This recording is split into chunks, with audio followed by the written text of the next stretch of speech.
கிருபையாய் நேசிக்கிற அன்பின் பரலோக தகப்பனே, நன்றியுள்ள இதயத்தோடு இந்த அதிகாலை வேளையில் நம்முடைய சமூகத்தில் வந்து நிற்கிறோம். ஆண்டவரே, 2023 ஆண்டை நாங்கள் கடந்து 24வது ஆண்டில் நாங்கள் அடியெடுத்து வைத்திருக்கிறோம். தேவனாகிய கர்த்தர் இந்த நாளிலும் ஆண்டவரே உம்முடைய வார்த்தையை கொண்டு எங்களோடு பேசும்படியாக இன்னும் எங்களை தாழ்த்தி இந்த கரத்தில் ஒப்புக் கொடுக்கிறோம். ஆண்டவருடைய வார்த்தைகள் எங்களை உயிர்ப்பிக்கிறதா இருக்கிறது. ஆண்டவரே, உடைய வார்த்தைகள் எங்களை பலப்படுத்துகிறதா இருக்கிறது. ஆண்டவர் ஒவ்வொரு நாளும் ஆண்டவரே, அன்றைக்கு இஸ்ரவேல் ஜனங்களுக்கு ஆண்டவர் ஒவ்வொரு நாளும் புதிய மன்னாவினாலே நீர் போஷித்து நடத்தினது போல இன்றைக்கும் உடைய வார்த்தையாகி அப்பத்தை கொண்டு எங்களை போஷித்து நடத்துகிறீர். அதற்காக நன்றி செலுத்துகிறோம். இப்பொழுதும் பேசுகிறதான அடியாரை மறைத்து கர்த்தருடைய ஆவியானவர் அவர் மூலமாக ஆண்டவரை எங்களுக்காக வைத்திருக்கிற மன்னாவை கொண்டு ஆண்டவரை இந்த நாளிலும் எங்களை பலப்படுத்தும்படியாக இன்னும் எங்களை தாழ்த்துகிறோம்.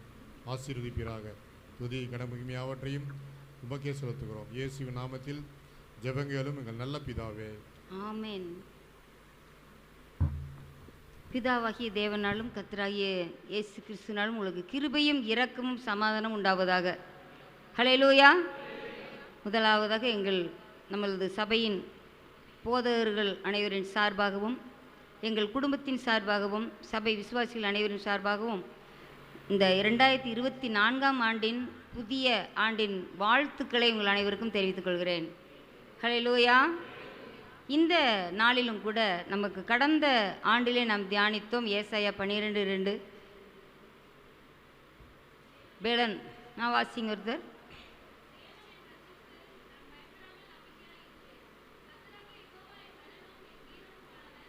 எனக்கு ரட்சிப்புமானவர் என்கிற அந்த வசனத்தை நாம் கடந்த ஆண்டிலே இதே நாளிலே நாம் தியானித்தோம். அதே போலவே ஆண்டவர் நமக்கு ஒவ்வொருவருக்கும் பலவீனத்திலே பலன் தந்து சுகவீனத்திலே சுகம் தந்து அவர் நமக்கு ரட்சிப்பும் கோட்டையும் அரணுமாக இருந்து யெகோவா தேவன் எப்படி யெகோவா அந்த தேவன் இஸ்ரவேல் ஜனங்களை எப்படியெல்லாம் வழிநடத்தினாரோ அதே போல் நம்மையும் இந்த வனாந்தரமான உலகத்திலே அவர் நேர்த்தியாய் நடத்தி வந்தார். இந்த ஒரு வருடம் முழுவதும் ஆண்டவர் நமக்கு பெலனாக இருந்து நம்மை வழி நடத்தின தேவன் இந்த நாளிலே நமக்கு தியானத்துக்கென்று தெரிந்து கொள்ளப்பட்ட வாக்குத்தத்த வசனமானது யோபுவின் புஸ்தகம் பாடல் புஸ்தகம் 42ஆம் அதிகாரம் 2வது வசனம். தேவரீர் சகலத்தையும் செய்ய வல்லவர், நீர் செய்ய நினைத்தது தடைபடாது. ஹல்லேலூயா. அழகா அதை அறிந்து வைத்திருக்கிறார் யோபு. அது என்பதை அறிந்திருக்கிறேன் அப்படின்னு சொல்கிறார். இப்போ அனைவரும் இது சேர்ந்து படிப்போமா? தேவரீர் சகலத்தையும் செய்ய வல்லவர், நீர் செய்ய நினைத்தது தடைபடாது என்பதை அறிந்திருக்கிறேன். ஹல்லேலூயா. எவ்வளவு அழகான ஒரு வசனம் பாருங்க. தேவரீர் என்று சொல்லுகிறார். மிகவும் ஒரு கிரிட்டிக்கலான சிச்சுவேஷன்லாம் பார்த்தீங்கன்னா ஆண்டவரை நோக்கி ஜெபம் பண்ணுறது தேவரீர் அப்படிங்கிற வார்த்தையை சொல்கிறத நம்ம பார்க்குறோம். யாபேஸ் அவருடைய ஜெபத்தில் கூட என்ன சொல்கிறாரு?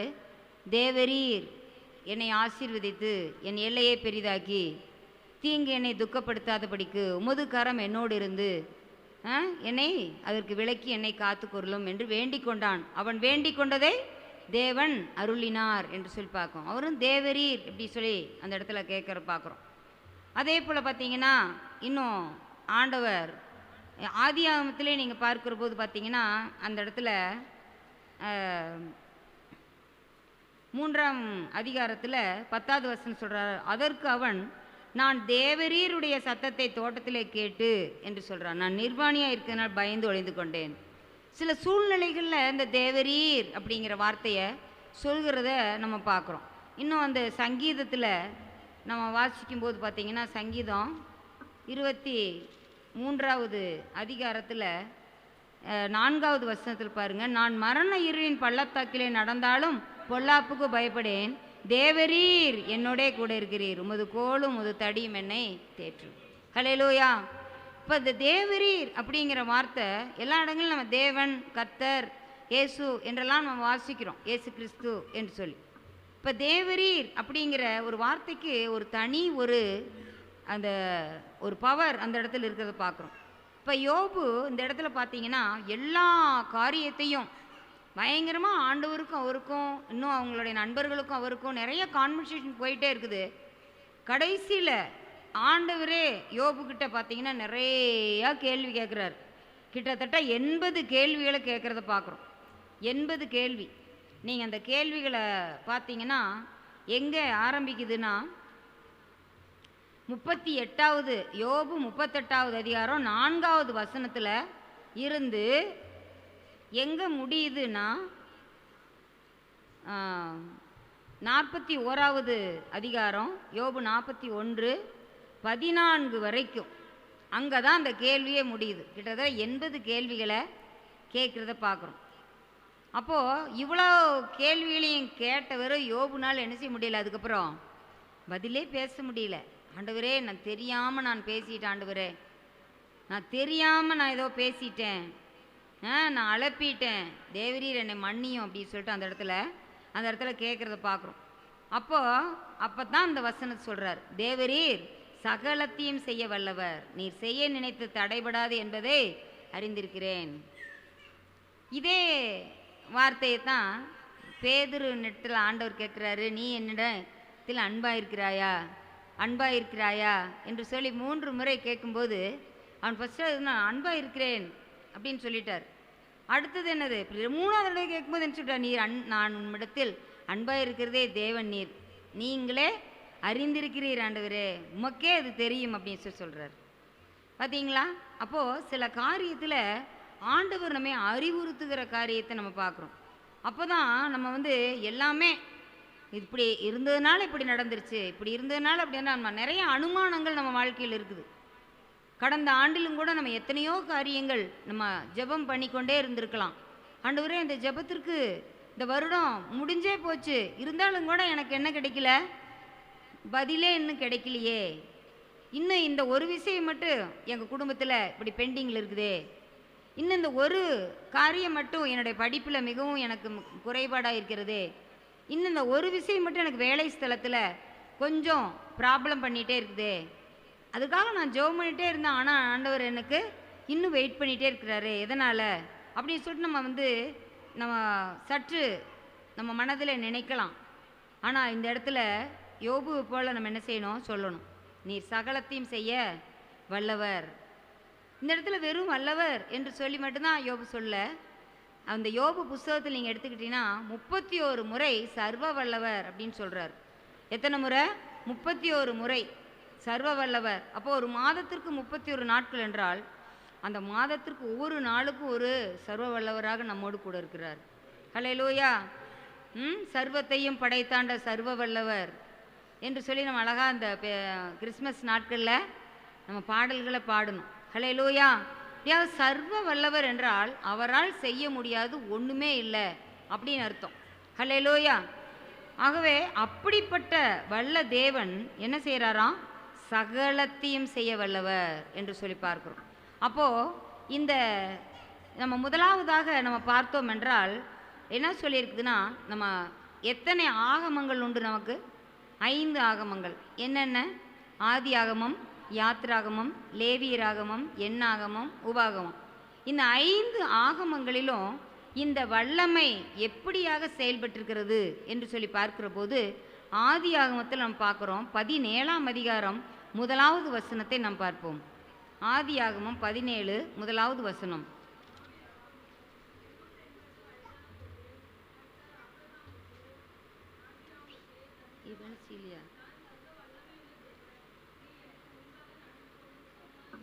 ஹல்லேலூயா.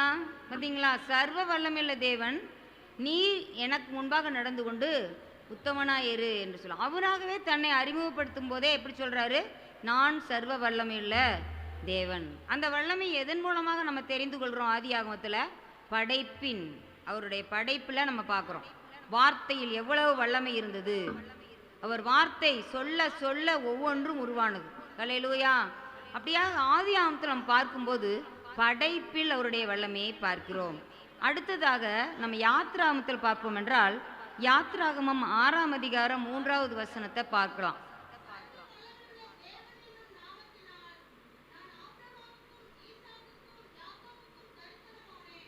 ஹல்லேலூயா. இப்போ இந்த தரிசனமான தேவன் மோசேக்கும் அதே மாதிரி தரிசனம் ஆகிறாரு. அந்த மோசேக்கு தரிசனம் ஆகும்போது என்ன சொல்றாரு? நான் ஆபிரகாமின் தேவனும் ஈசாக்கின் தேவனும் யாக்கோபின் தேவனுமாகிய தேவன், உம்முடைய நாமம் என்னன்னு கேட்குமா, நான் இருக்கிறவராகவே இருக்கிறேன் அப்படின்னு சொல்றார். ஹல்லேலூயா. அப்போ இந்த இடத்துல பாருங்க, அந்த யாத்ராகமத்தில் என்ன செய்கிறார் ஆண்டவர்? அந்த மக்களுக்கு, இஸ்ரேல் ஜனங்களுக்கு விடுவிக்கிற ஒரு வல்லமையை பார்க்கிறோம். ஹல்லேலூயா. பலத்த கையினாலும் ஓங்கிய புயத்தினாலும் அவருடைய ஜனங்களை விடுவித்து கொண்டு வர்றார். பார்வோனின் கையிலிருந்து, அந்த அடிமைத்தனத்திலிருந்து ஆண்டவர் அவர்களை விடுதலையாக்கி கொண்டு வருகிறார். அதே போல் நம்மையும் கூட ஆண்டவர் கடந்த நாட்களில் எவ்வளவோ சில சூழ்நிலைகளில் வேலை செய்ய முடியாமல், அதே போல் நம்ம ஜெபிக்க முடியாமல், சில நேரங்கள் அப்போ ஆலயத்திற்கு கூட வர முடியாத சூழ்நிலைகள்லாம் சில காரியங்கள் காணப்படுகிறது. அப்படிப்பட்ட அந்த நுகங்களையெல்லாம் ஆண்டவர் முறிக்கப் போகிறார். ஹல்லேலூயா. என் ஜனத்தை போக விடு, அவர்கள் என் துதியை சொல்வதற்காக அவர்களை ஆராதிக்க அனுப்பிவிடு என்று சொல்லி ஆண்டவர் சொல்கிறார். அப்போது அந்த பார்வோண்டு இதயம் கடினப்பட்டு அவர்களெல்லாம் என்ன செய்யலை? நான் விடமாட்டேன் அப்படின்னு சொல்கிறார். அப்போ ஆண்டவர் என்ன செய்கிறாரு? அவர்களுடைய 10 வாதைகள் அவர்கள் மத்தியில் செய்து அந்த அவர்களுடைய தேவர்கள் மேலே ஆளுகை செய்கிறார். அவர்கள் யாரெல்லாம் எதையெல்லாம் அவர்கள் பெரிதாக கருதி கொண்டு வந்தார்களோ, வணக்கத்துக்குரியதாக அவர்கள் கொண்டிருந்தார்களோ, அவைகளையே ஆண்டவருடைய கரம் மேற்கொண்டது. ஹல்லேலூயா. அப்படியா அந்த இடத்துல பார்க்குறோம், அவர் பெரியதொரு விடுதலை, பெரியதொரு உன்னதமான ஒரு அந்த அழைப்பினால் அவர்களெல்லாம் அழைத்து கொண்டு வருகிறார். இந்த ஜனத்தை எனக்கென்று ஏற்படுத்தினேன், அவர்கள் என் துதியை சொல்லி வருவார்கள். இப்போ விடுவிக்கும் வல்லமையை நம்ம பார்க்குறோம் யாத்ராகமத்தில், விடுவிக்கும் வல்லமை. அடுத்து லேவியராகமத்தில் நீங்கள் பார்த்தீங்கன்றால், நான் அந்த குறிப்பை மட்டும் சொல்லிட்டு அடுத்த பாயிண்ட்டுக்கு செல்லான்ட்டு இருக்கிறேன். பரிசுத்தப்படுத்தும் வல்லமை.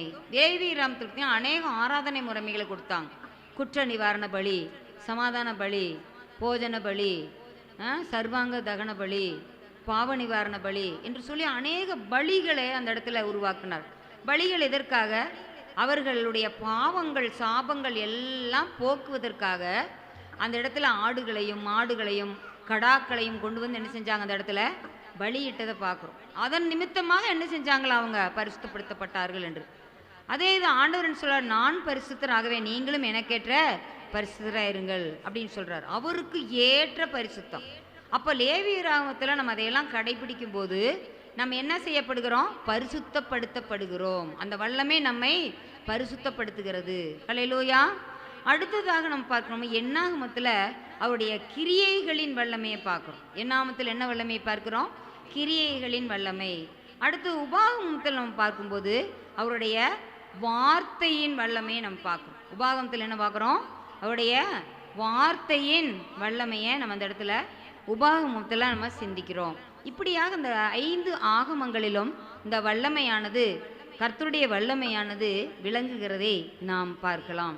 இப்படியாக 5 ஆகமங்களிலும் ஆண்டவருடைய வல்லமை, முதலாவது இந்த வேத புத்தகத்தின் முதலாவது 5 புத்தகங்களில், மோசே எழுதின 5 புத்தகங்களிலும் அவருடைய வல்லமை பெரிதாய் விளங்கினது. சிருஷ்டிப்பின் வல்லமை, விடுவிக்கும் வல்லமை, பரிசுத்தப்படுத்தும் வல்லமை, கிரியைகளின் வல்லமை, கிரியையில் வல்லமை, வார்த்தையின் வல்லமை என்று சொல்லி இந்த வேதாகமே பார்த்தீங்கன்னா ஒரு வல்லமையின் வரலாறாக அது காணப்படுகிறது.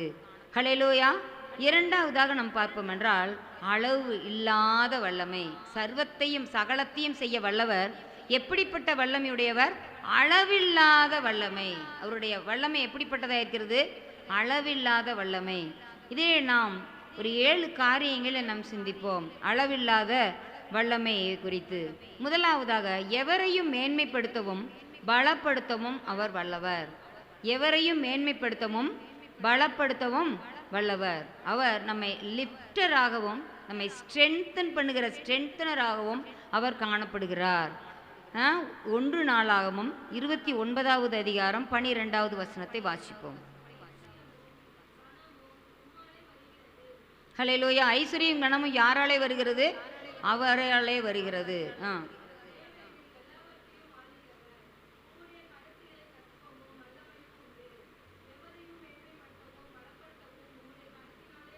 ஹல்லேலூயா.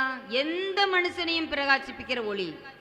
எவரையும், அதில் பார்த்தீங்கன்னா நம்ம எல்லாம் சிறியோராகட்டும் பெரியோராகட்டும் யாராக இருந்தாலும் சரி, தம்மை நோக்கி கூப்பிடுகிறவருடைய விஷயத்திலே அதிக அக்கறை உள்ளவராக இருக்கிறார்.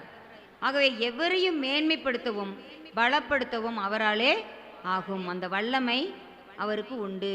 ஹல்லேலூயா. அவர் வல்லவராக இருக்கிறார். அடுத்து இரண்டாவதாக வாக்குத்தத்தத்தை நிறைவேற்ற வல்லவர். வாக்குத்தத்தத்தை நிறைய வாக்குத்தத்தங்கள் ஆண்டவர் கொடுத்திருக்கிறார்.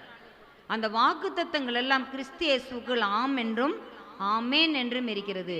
அதை நிறைவேற்ற அவர் வல்லவராக இருக்கிறது நம்ம பார்க்குறோம். அதை நிறைவேற்ற என்றால் ஃபுல்ஃபில்லர், அதை நிறைவேற்றி முடிப்பவர். ரோமர் 4 அதிகாரம் 20, 21 ஆகிய வசனங்களை வாசிப்போம்.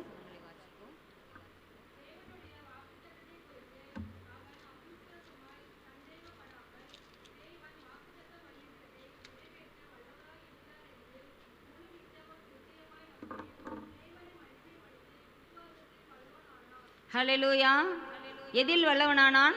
விசுவாசத்தில் வல்லவன் என்று சொல்லி பார்க்கிறோம். தேவன் தாம் கொடுத்த வாக்குத்தத்தத்தை நிறைவேற்ற வல்லவர் என்று சொல்லி ஆபிரகாம் என்ன செஞ்சாரு? உறுதியாக நம்பினார். அதே போல ஆண்டவர் வாக்குத்தத்தை நிறைவேற்றினாரா? நிச்சயம் நிறைவேற்றினார். ஹல்லேலூயா. அவர் சொல்லியும் செய்யாதிருப்பாரோ, வசனித்தும் நிறைவேற்றாது இருப்பாரோ என்று சொல்லி நாம் வேதத்தில் வாசிக்கிறோம். அவர் பொய் சொல்ல அவர் மனிதன் அல்ல, மனம் மாற மனுபுத்திரனும் அல்ல. சொன்னது தான் கண்டிப்பாக செய்வார். இன்னைக்கு அநேக வாக்குறுதிகளை எல்லாரும் அள்ளி வீசலாம். ஆனால் எல்லாத்தையும் செய்கிறாங்களா? செய்ய முடியாது, செய்யவும் மாட்டாங்க. ஆனால் ஆண்டவராய் இயேசு கிறிஸ்துவோ என்னென்ன சொல்லியிருக்கிறாரோ எல்லாத்தையும் இதுவரைக்கும் நிறைவேற்றிருக்கிறாரு. இனிமேல் என்ன செய்ய போகிறாரு? நிறைவேற்ற போகிறார். ஹல்லேலூயா. ஆகவே அப்படிப்பட்ட தேவனை தான் நம்ம தஞ்சமாக கொண்டிருக்கிறோம். அடுத்ததாக நம்ம பார்ப்போம் என்றால் குணப்படுத்த வல்லவர். குணப்படுத்த அவர் ஒரு பெஸ்ட் ஹீலர் என்று சொல்லி நம்ம பார்க்குறோம். குணப்படுத்த வல்லவர். லூக்கா சுவிசேஷம் 6 அதிகாரம் 19வது வசனம். அவரிடத்திலிருந்து வல்லமை புறப்பட்டு எல்லாரையும் குணமாக்கினபடியினாலே ஜனங்கள் யாவரும் அவரை தொடும்படிக்கு வகை தேடினார்கள். ஹல்லேலூயா.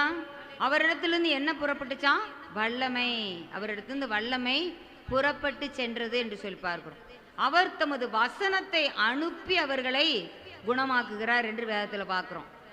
இந்த இடத்துல என்ன புறப்பட்டு தான் அவர்கிட்ட வல்லமை. ஹல்லேலூயா. 12 வருட பெரும்பாடுள்ள ஸ்திரீ அப்படியே கூட்டத்தில் வர்றாங்க. அவருடைய வஸ்திரத்தின் ஓரத்தை ஆயிலும் நான் தொற்றணும், என்னுடைய பாடு எப்போது நீங்கும் என்று சொல்லி அப்படியே விசுவாசத்தோடு வர்றாங்க.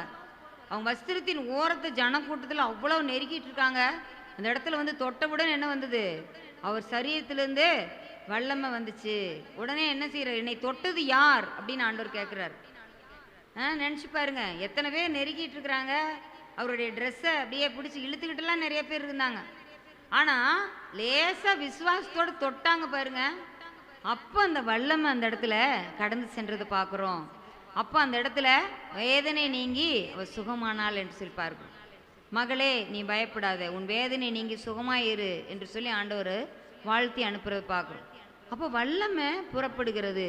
நாமும் கூட எங்கு சென்றாலும் என்ன வந்தாலும் தேவனுடைய பிள்ளைகள் எங்கு போனாலும் நம்மிடத்திலிருந்து ஒரு வல்லமை புறப்பட்டு செல்ல வேண்டும். ஹல்லேலூயா. அதே குணமாக்கும் வல்லமையை தான் நம்மளும் நம்முடைய சரீரத்தில் பெற்றிருக்கிறோம். பேதுரு அவங்கெல்லாம் பாருங்கள், யோவான் அவங்கெல்லாம் போகும்போது அவங்களுடைய கச்சைகள் உருமால்கள் அதையெல்லாம் கொண்டு வியாதிஷ்டமாக வச்சாங்களாம். உடனே அவங்க என்ன செஞ்சாங்களாம்? சுகமானாங்க அப்படின்னு சொல்லி பார்க்குறோம். ஹல்லேலூயா. அப்படியா பாருங்க, என்னை விசுவாசிக்கிறேன் என்னை போல செய்வான், என்னை காட்டிலும் பெரிய கிரிகளை செய்வான் என்று சொல்லி பார்க்கிறோம். அப்படியாக இந்த இடத்துல பாருங்க, ஆண்டவர் குணப்படுத்த வல்லவர் என்று சொல்லி இந்த இடத்துல நம்ம இந்த வசனத்தில் தியானிக்கிறோம். அடுத்து 4வதாக உதவி செய்ய வல்லவர். அவர் ஒரு நல்ல ஹெல்ப்பர் நமக்கு, ஃபெய்த்ஃபுல் ஹெல்ப்பர், உண்மையுள்ள உதவியாளராக நமக்கு இருக்கிறார். பரிசுத்த ஆவியானவர் சொல்லும்போது கூட என்ன சொல்கிறார்? உதவி செய்பவர், தேற்றரவாளன், மூத்த சகோதரர் என்று சொல்லி அநேக வார்த்தைகள்னால் அவரை புகழ்கிறோம். இந்த இடத்துல பாருங்க, எபிரேயர் 2:18 வாசிப்போம். ஆதலால் அவர் தாமே சோதிக்கப்பட்டு பாடுபட்டதினாலே அவர் சோதிக்கப்படுகிறவர்களுக்கு உதவி செய்ய வல்லவராயிருக்கிறார். ஹல்லேலூயா. சோதனை அவருக்கு வராமல் இருந்தால் அவருக்கு அந்த கஷ்டம் என்னன்னா தெரியாது. ஆனால் எல்லாவற்றிலும் நம்மை போல அவர் எல்லா பாடுகளையும் பட்டிருக்கிறாரு. அதனால தான் அந்த இடத்துல என்ன சொல்லியிருக்குது? என்ன சொல்லியிருக்குது? உதவி செய்ய அவர் தாமே சோதிக்கப்பட்டு பாடுபட்டதினாலே அவர் சோதிக்கப்படுகிறவர்களுக்கு உதவி செய்ய வல்லவர். ஓடி வந்து உதவி செய்வார், ஓடோடி வந்து உதவி செய்வார். ஹல்லேலூயா. ஏன்னா நம்ம உதவி ஆண்டவர் சொல்றார், பச்சை மரமாகி எனக்கே இவைகளை செய்வார்களானால் உங்களுக்கு எதாவது செய்ய மாட்டாங்க. உலகம் உங்களை பகைச்சதுன்னா நீங்கள் கவலைப்படாதீங்க, அதுக்கு முன்னால் அது என்ன பகைச்சிருக்குது அப்படின்னு ஆண்டவர் சொல்கிறார். அதனால் இந்த இடத்துல நம்ம பார்க்குற உதவி செய்ய வல்லவர். ஆகவே நம்ம கவலைப்பட வேண்டியதில்லை. ஆண்டவர் இந்த வருஷத்தில் ஒவ்வொரு நாளும் நம்ம சில சமயம் தனிமையாக ஃபீல் பண்ணுறோமா, ஐயோ இவ்வளவு வேலை இருக்குதே, நம்ம இத்தனை எப்படி செஞ்சு முடிக்க போகிறோம், இவ்வளவு ஃபைல்ஸ் இருக்குதே, இத்தனை எப்படி நம்ம வந்து சீக்கிரத்தில் இது எல்லாத்தையும் முடிக்க போகிறோம், இவ்வளவு ஒர்க் இருக்குதே, நம்ம சக்திக்கு மிஞ்சி வேலை இருக்குதே, எப்படி நம்ம முடிக்க போகிறோம் என்று சொல்லி நம்ம ஒரு வேலை கலங்கிட்டு இருக்கலாம். ஆனால் நம்மளுக்கு உதவி செய்கிறவர் ஒருவர் உண்டு. ஹல்லேலூயா. அவர் உதவி செய்வதில் வல்லவர், அவரை நாம் பிடித்து கொள்வோம். ஹல்லேலூயா. ஐந்தாவதாங்க பார்க்குறோம், நிலை நிறுத்த வல்லவர். நம்மை முற்று முடிய நிலை நிறுத்த வல்லவர். ஹோல்டர். எப்படி ஒரு தாவரமானது வேரில் அப்படியே அது மண்ணில் அப்படியே வேரை பிடிச்சி அப்படியே நிற்கிறது, என்ன காற்று ரசித்தாலும் என்ன பண்ணாலும் என்ன செய்யாது, அந்த வேறு அப்படியே அந்த செடியை கீழே விழாமல் அது பாதுகாக்கும். அது மாதிரி நம்மளுடைய வாழ்க்கையில் எது வந்தாலும் சரி, கற்பாறையின் மேலே கட்டப்பட்ட வீடு எப்படி நிலைத்து இருக்குதோ அது மாதிரி ஆண்டவர் நம்மை நிலைநிறுத்த வல்லவராக இருக்கிறார். ரோமர் 14:4 வாசிப்போம். மற்றொருவனுடைய வேலைக்காரனை குற்றவாளியாக தீர்க்கிறதுக்கு நீ யார்? அவன் நின்றாலும் விழுந்தாலும் அவனுடைய எஜமானுக்கே அவன் உத்தரவாதி, அவன் நிலைநிறுத்தப்படுவான். தேவன் அவனை நிலைநிறுத்த வல்லவராய் இருக்கிறாரே. ஹல்லேலூயா. தேவன் நம்மை நிலைநிறுத்த வல்லவராய் இருக்கிறார். ஹல்லேலூயா. ஆகவே நம்ம எந்த சூழ்நிலையும் சோர்ந்து போகவே வேண்டாம். ஐயோ இந்த சோதனையில் என்னால் நிற்க முடியுமா, இந்த பாடுகளில் என்னால் நிற்க முடியுமா, இந்த கஷ்டத்தில் என்னால் நிற்க முடியுமா, ஐயோ என்னுடைய ஊழிய பாதையில் இவ்வளவு கஷ்டங்கள் இருக்கிறதே, இவ்வளவு பிரச்சனைகள் இருக்கிறதே, இதில் இவ்வளவு ஒரு பாடுகளாக இருக்கிறதே என்று சொல்லி நம்ம ஒரு வேளை ஊழிய பாதையாக இருக்கலாம், இல்லை படிப்பாக இருக்கலாம். ஐயோ எல்லாரும் ஒரு ஈஸியான சப்ஜெக்டை எடுக்க சொன்னாங்க, நானும் கொஞ்சம் கஷ்டமான பாடத்தை எடுத்துட்டேன், எனக்கு ரொம்ப கஷ்டமாக இருக்குது, படிக்கவே முடியல அப்படின்னு சொல்லிட்டு நம்ம நினைக்கலாம். நம்ம பாதியிலேயே நின்றுவோமோ என்று சொல்லி நம்ம நினைக்கலாம். ஆனால் அப்படியெல்லாம் ஆண்டவர் விடவே மாட்டார். நம்ம முற்று முடிய காத்து நடத்த வல்லவராக இருக்கிறார். நம்ம குடும்பத்தில் ஏதாவது ஒரு தேவைகள் இருக்குதா, ஐயோ இது என்னது இந்த கடன் பிரச்சனையை நான் அப்படியே இதில் ஒன்றுமில்லாமல் போயிடுவேனோ, எல்லாம் நெருக்கமாக இருக்கிறதே, எங்கு பார்த்தாலும் போராட்டமாக இருக்கிறதே என்று சொல்லி நம்ம நினைத்துட்டு இருக்கலாம். ஆனால் ஆண்டவர் நம்மை கூட இருக்கிறார், நிலைநிறுத்த வல்லவர் கூட இருக்கிறார். நம் கரத்தை பிடித்து நம்மை தூக்கி எடுக்கிறவர் நம்மோடு கூட இருக்கிறார். கால் ஊன்றி நிமிர்ந்து நிற்க செய்கிறவர் நம்மோடு கூட இருக்கிறார். அவர்கள் விழுந்து முறிந்தார்கள், நாங்களோ எழுந்து நிமிர்ந்து நிற்கிறோம். ஹல்லேலூயா. ஹல்லேலூயா. விசுவாசத்தோடு அந்த ஹல்லேலூயா சொல்லலாம். ஹல்லேலூயா. அப்படிப்பட்ட தேவனைத்தான் நாம் வல்லவராக கொண்டிருக்கிறோம். அடுத்ததாக ஜெபத்திற்கு பதிலளிக்க வல்லவர். ஜெபத்திற்கு பதிலளிக்க வல்லவர் அப்படின்னா நான் பதிலளிப்பது என்றால் என்ன, நம்ம ஒரு ஆண்டவர்கிட்ட ஒரு காரியத்தை நம்ம சொல்கிறோம், அதுக்கு எந்த விதமான ரியாக்ஷனுமே இல்லாமல் இருந்தால் எப்படி என்ன செய்வோம், ஐயோ எதுவுமே இல்லையே, எந்த ஒரு சத்தமும் பிறக்கல, எந்த ஒரு பதிலும் வரல, எதுவுமே இல்லை, எந்த ரியாக்ஷனும் இல்லை அப்படின்னு நம்ம நினைக்கிறோம்ல, அவர் நல்ல ஒரு பெஸ்ட் ரியாக்டராக இருக்கிறார். ஜெபத்திற்கு பதிலளிக்க வல்லவர். எபேசியர் 3:20 வாசிப்போம். நாம் வேண்டிக் கொள்ளுகிறதற்கும் நினைக்கிறதுக்கும் மிகவும் அதிகமாய் நமக்குள்ளே கிரியை செய்கிற யார்? ஹல்லேலூயா. என்ன சொல்லப்பட்டிருக்கிறது? நாம் வேண்டிக் கொள்கிறதற்கும் நினைக்கிறதற்கும் மிகவும் அதிகமாய் நமக்குள்ளே கிரியை செய்கிற வல்லமையின்படியே நமக்கு செய்ய வல்லவராகி அவருக்கு சபையிலே கிறிஸ்து இயேசுவின் மூலமாய் தலைமுறை தலைமுறைக்கும் சதா காலங்களிலும் மகிமை உண்டாவதாக. ஹல்லேலூயா. எவ்வளோ அழகாக ஆண்டவர் அந்த இடத்துல இந்த பதிலளிக்கிறாருன்னு பாருங்க. எவ்வளோ பேர் ஜெபம் பண்ணாங்க, எல்லாத்துக்கும் பதிலளித்தார் ஆண்டவர். பதில் அளிக்காமல் போனதே இல்லை. கொர்நேலியை ஜெபம் பண்ணிகிட்டே இருந்தார். ஆனால் ஆண்டவர் என்ன சொன்னார்? கொர்நேலியவே உன் ஜெபங்கள் கேட்கப்பட்டது, உன் தான தர்மங்கள் நினைவு கூறப்பட்டது. இன்னும் கொஞ்ச நாள், இந்த 3 நாளுக்குள்ளே என்ன வருவார்? ஒரு ஊழியக்காரரை அனுப்புகிறேன்னு சொல்லிட்டு இவருக்கும் சொல்லிட்டார். நீ அங்கே யோப்பா பட்டணத்துக்கு ஊழியக்காரர் இருக்கிறாரு, அவங்க வீட்டுக்கு நீ ஆட்களை அனுப்பி அவரை கூட்டிக்கோ அப்படின்னு சொல்கிறார். அவள் பாரு எவ்வளோ ஒரு வல்லமையான தேவன். தொற்கால் மரித்த போது எல்லாரும் அவளை செய்த நற்கிரியெல்லாம் காட்டி பேதுருவினிடத்தில் சொல்லி எல்லாம் அன்றாடுறாங்க. அப்போ உடனே ஆண்டவர் எல்லாருடைய ஜெபத்தின் சத்தத்தை கேட்டு, பேதுருவின் ஜெபத்தை கேட்டு ஆண்டவர் திரும்பவும் தொற்கால உயிரோடு எழுப்பி அவங்களுக்கெல்லாம் திரும்பவும் அவளுடைய சேவையை தொடரட்டும் என்று சொல்லி என்ன செஞ்சார்? சுகத்தை தந்தார். ஹல்லேலூயா. அப்போ ஜெபத்திற்கு ஆண்டவர் பதிலளிக்கிறார். சிலுவை கல்லனுக்கு பாருங்க, கடைசி செகண்டில் தேவனே நீர் உம்முடைய ராஜ்யத்தில் வரும்போது அடியேனை நினைத்தருளும், இன்றைக்கு நீ என்னுடனே கூட பரதீசில் இருப்பாய் என்று மெய்யாகவே உனக்கு சொல்லுகிறேன்ட்டார். ஹல்லேலூயா. அப்போ பாருங்க, அந்த கள்ளனுடைய ஜெபத்தை கூட ஆண்டவர் என்ன செய்கிறாரு? தள்ளாமல் கேட்குறாரு. கள்ள நாயினும் வெள்ள நாயினும் பிள்ளை நானுன கள்ளவோ அப்படின்னு சொல்லிட்டு நல்ல அழகான ஒரு கீர்த்தனை பாடல் உண்டு. ஆறும் துணையே இல்லையே ஆதியான் திருப்பாலா, உந்தன் 5 காயத்தின் அடைக்கலம் தருவாய் திருப்பாலா என்று சொல்லி நல்ல ஒரு பாடல் உண்டு.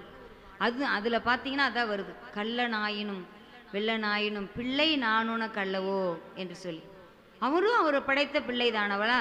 அதனால அவளை எவ்வளவு பாவியாக இருந்தாலும் சரி, ஆண்டவர் பாவத்தை தான் வெறுக்கிறார், பாவியை நேசிக்கிறார். நீ உள்ளபடியே வா வா, பாவி மலைத்து நில்லாதே, நீ இருக்கிற வண்ணமாகவே வா, நான் உன்னை பரிசுத்தப்படுத்துகிற கர்த்தர் என்று சொல்லி தான் ஆண்டவர் அழைக்கிறார்.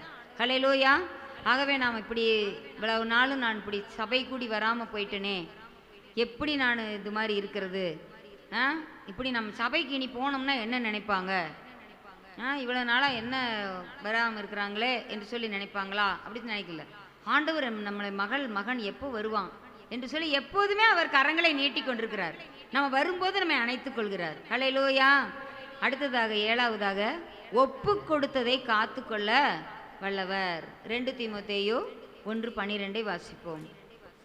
அவர் காத்து கொள்ள வல்லவர், பெஸ்ட் ப்ரொடெக்டர், நம்மை காத்து கொள்ள அவர் வல்லவர் என்று சொல்லி நம்ம பார்க்கலாம். 2 தீமோத்தேயு அது நிமித்தம் நான் இந்த பாடுகளையும் அனுபவிக்கிறேன், ஆயினும் நான் வெட்கப்படுகிறதில்லை. ஏனென்றால் நான் விசுவாசித்திருக்கிறவர் இன்னார் என்று அறிவேன். நான் அவரிடத்தில் ஒப்பு கொடுத்ததை அவர் அந்நாள் வரைக்கும் காத்து கொள்ள வல்லவராய் இருக்கிறார் என்று நிச்சயித்தும் இருக்கிறேன். ஹல்லேலூயா. பாருங்க, இந்த பாடுகளெல்லாம் அவர் அப்படியே எவ்வளோ அழகா சகிச்சிட்டு இருக்காரு பார்த்தீங்களா? ஏன்னு கேட்டால் அவர் அதனால தான் சொல்கிறார், அவரோடு கூட நீங்கள் பாடுகளை சகித்ததுண்டானால் அவரோடு கூட ஆளுகையும் செய்வீர்கள். பாடுகள் இல்லாமல் பலன் இல்லை. No pain no gain. சிலுவை இல்லாமல் சிங்காசனம் இல்லை. அதனால் இந்த உலகத்தில் நம்ம படுகிற பாடுகள் கஷ்டங்கள், ஐஸ்வர்யவான் ரொம்ப சம்பவமாக வாழ்ந்தான், ஆனால் லாசரு ரொம்ப கஷ்டத்தில், அவனுக்கு உடை இல்லை, உணவு இல்லை, நல்ல வீடு இல்லை, எதுவுமே இல்லை. ஆனால் ஆண்டவருடைய பார்வையில் எப்படி இருந்தான்? விலையேறப்பெற்ற ஒரு மனுஷனாக அவனுக்கு காணப்பட்டான். அதனால ஆண்டவர் என்ன செய்கிறாரு?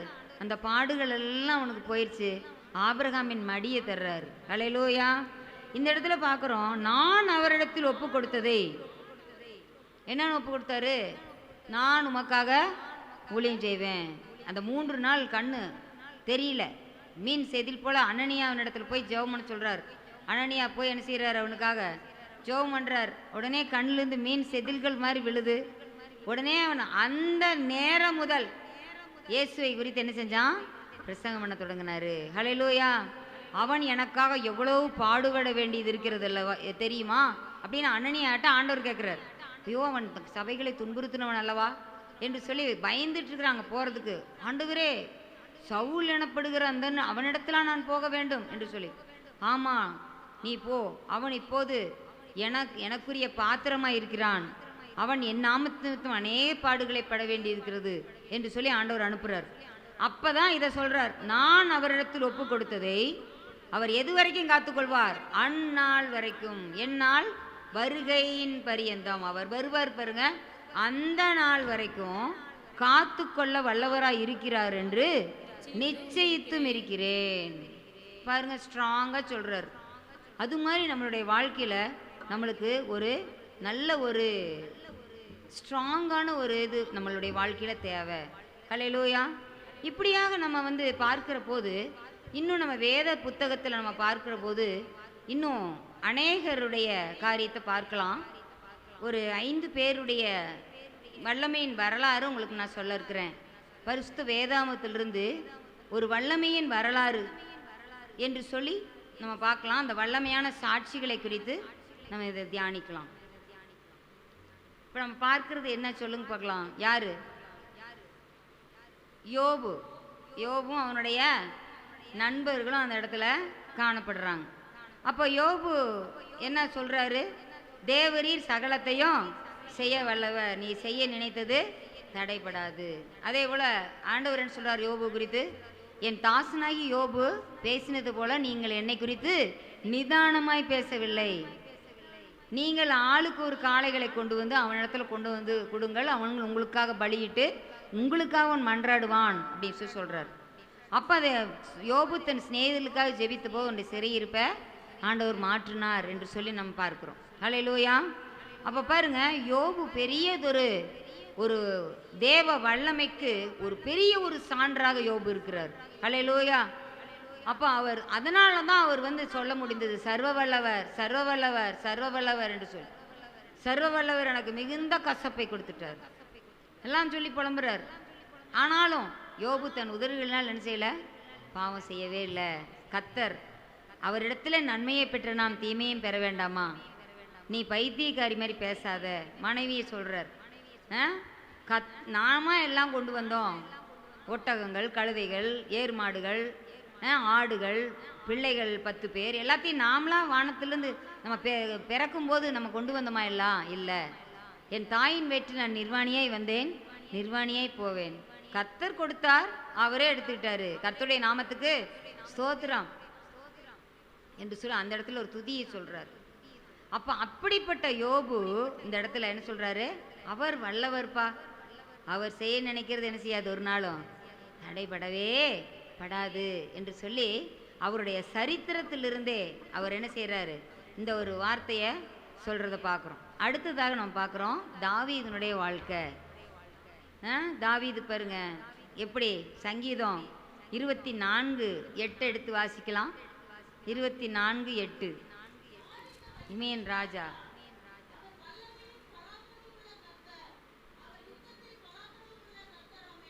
அவரே மகிமேன் ராஜா. யார் இந்த மகிமேன் ராஜா? அவர் வல்லமையும் பராக்கிரம் உள்ள கர்த்தர் என்று சொல்லி அந்த இடத்துல அந்த வல்லமையான தேவன், அவருடைய கரத்தின் உயர்த்த இராணுவங்களின் தேவன், இஸ்ரவேலின் இராணுவங்களின் தேவனை கொண்டு வருகிறேன், நீ நிந்தித்து இஸ்ரவேலின் இராணுவ தேவனை கொண்டு உன்னிடத்துல வருகிறேன் அப்படி சொல்றார். ஆனா அவன் சொல்றான், என்னிடத்துல கல்லையும் தடியும் எடுத்துட்டு வரே, நான் என்ன நாயா அப்படின்னு கேட்கிறார். கோலியாத் கேட்குறான். அப்படி கேட்கும்போது சொல்றாரு, இன்றைக்கு நான் உன்னுடைய மாம்சத்தை பறவைகளுக்கு கொடுக்க போறேன். நீ ஒருவேளை என்னை பார்த்தா அப்படி இருக்கலாம், நீ விருத்த சேதனம் இல்லாதவன். ஒரு அதை சவுல் இடத்துல சொல்லும்போது சொல்றார், ஒரு நாள் நான் ஆடு மேய்த்து கொண்டிருக்கும்போது கரடி வந்தது, சிங்கம் வந்தது, ஆட்டுக்குட்டியை பிடிச்சிடுச்சு. ஆனாலும் அதோட வாயிலிருந்து அதை வாயை கிழித்து அந்த ஆட்டுக்குட்டியை நான் மீட்டேன் என்று சொல்றார்.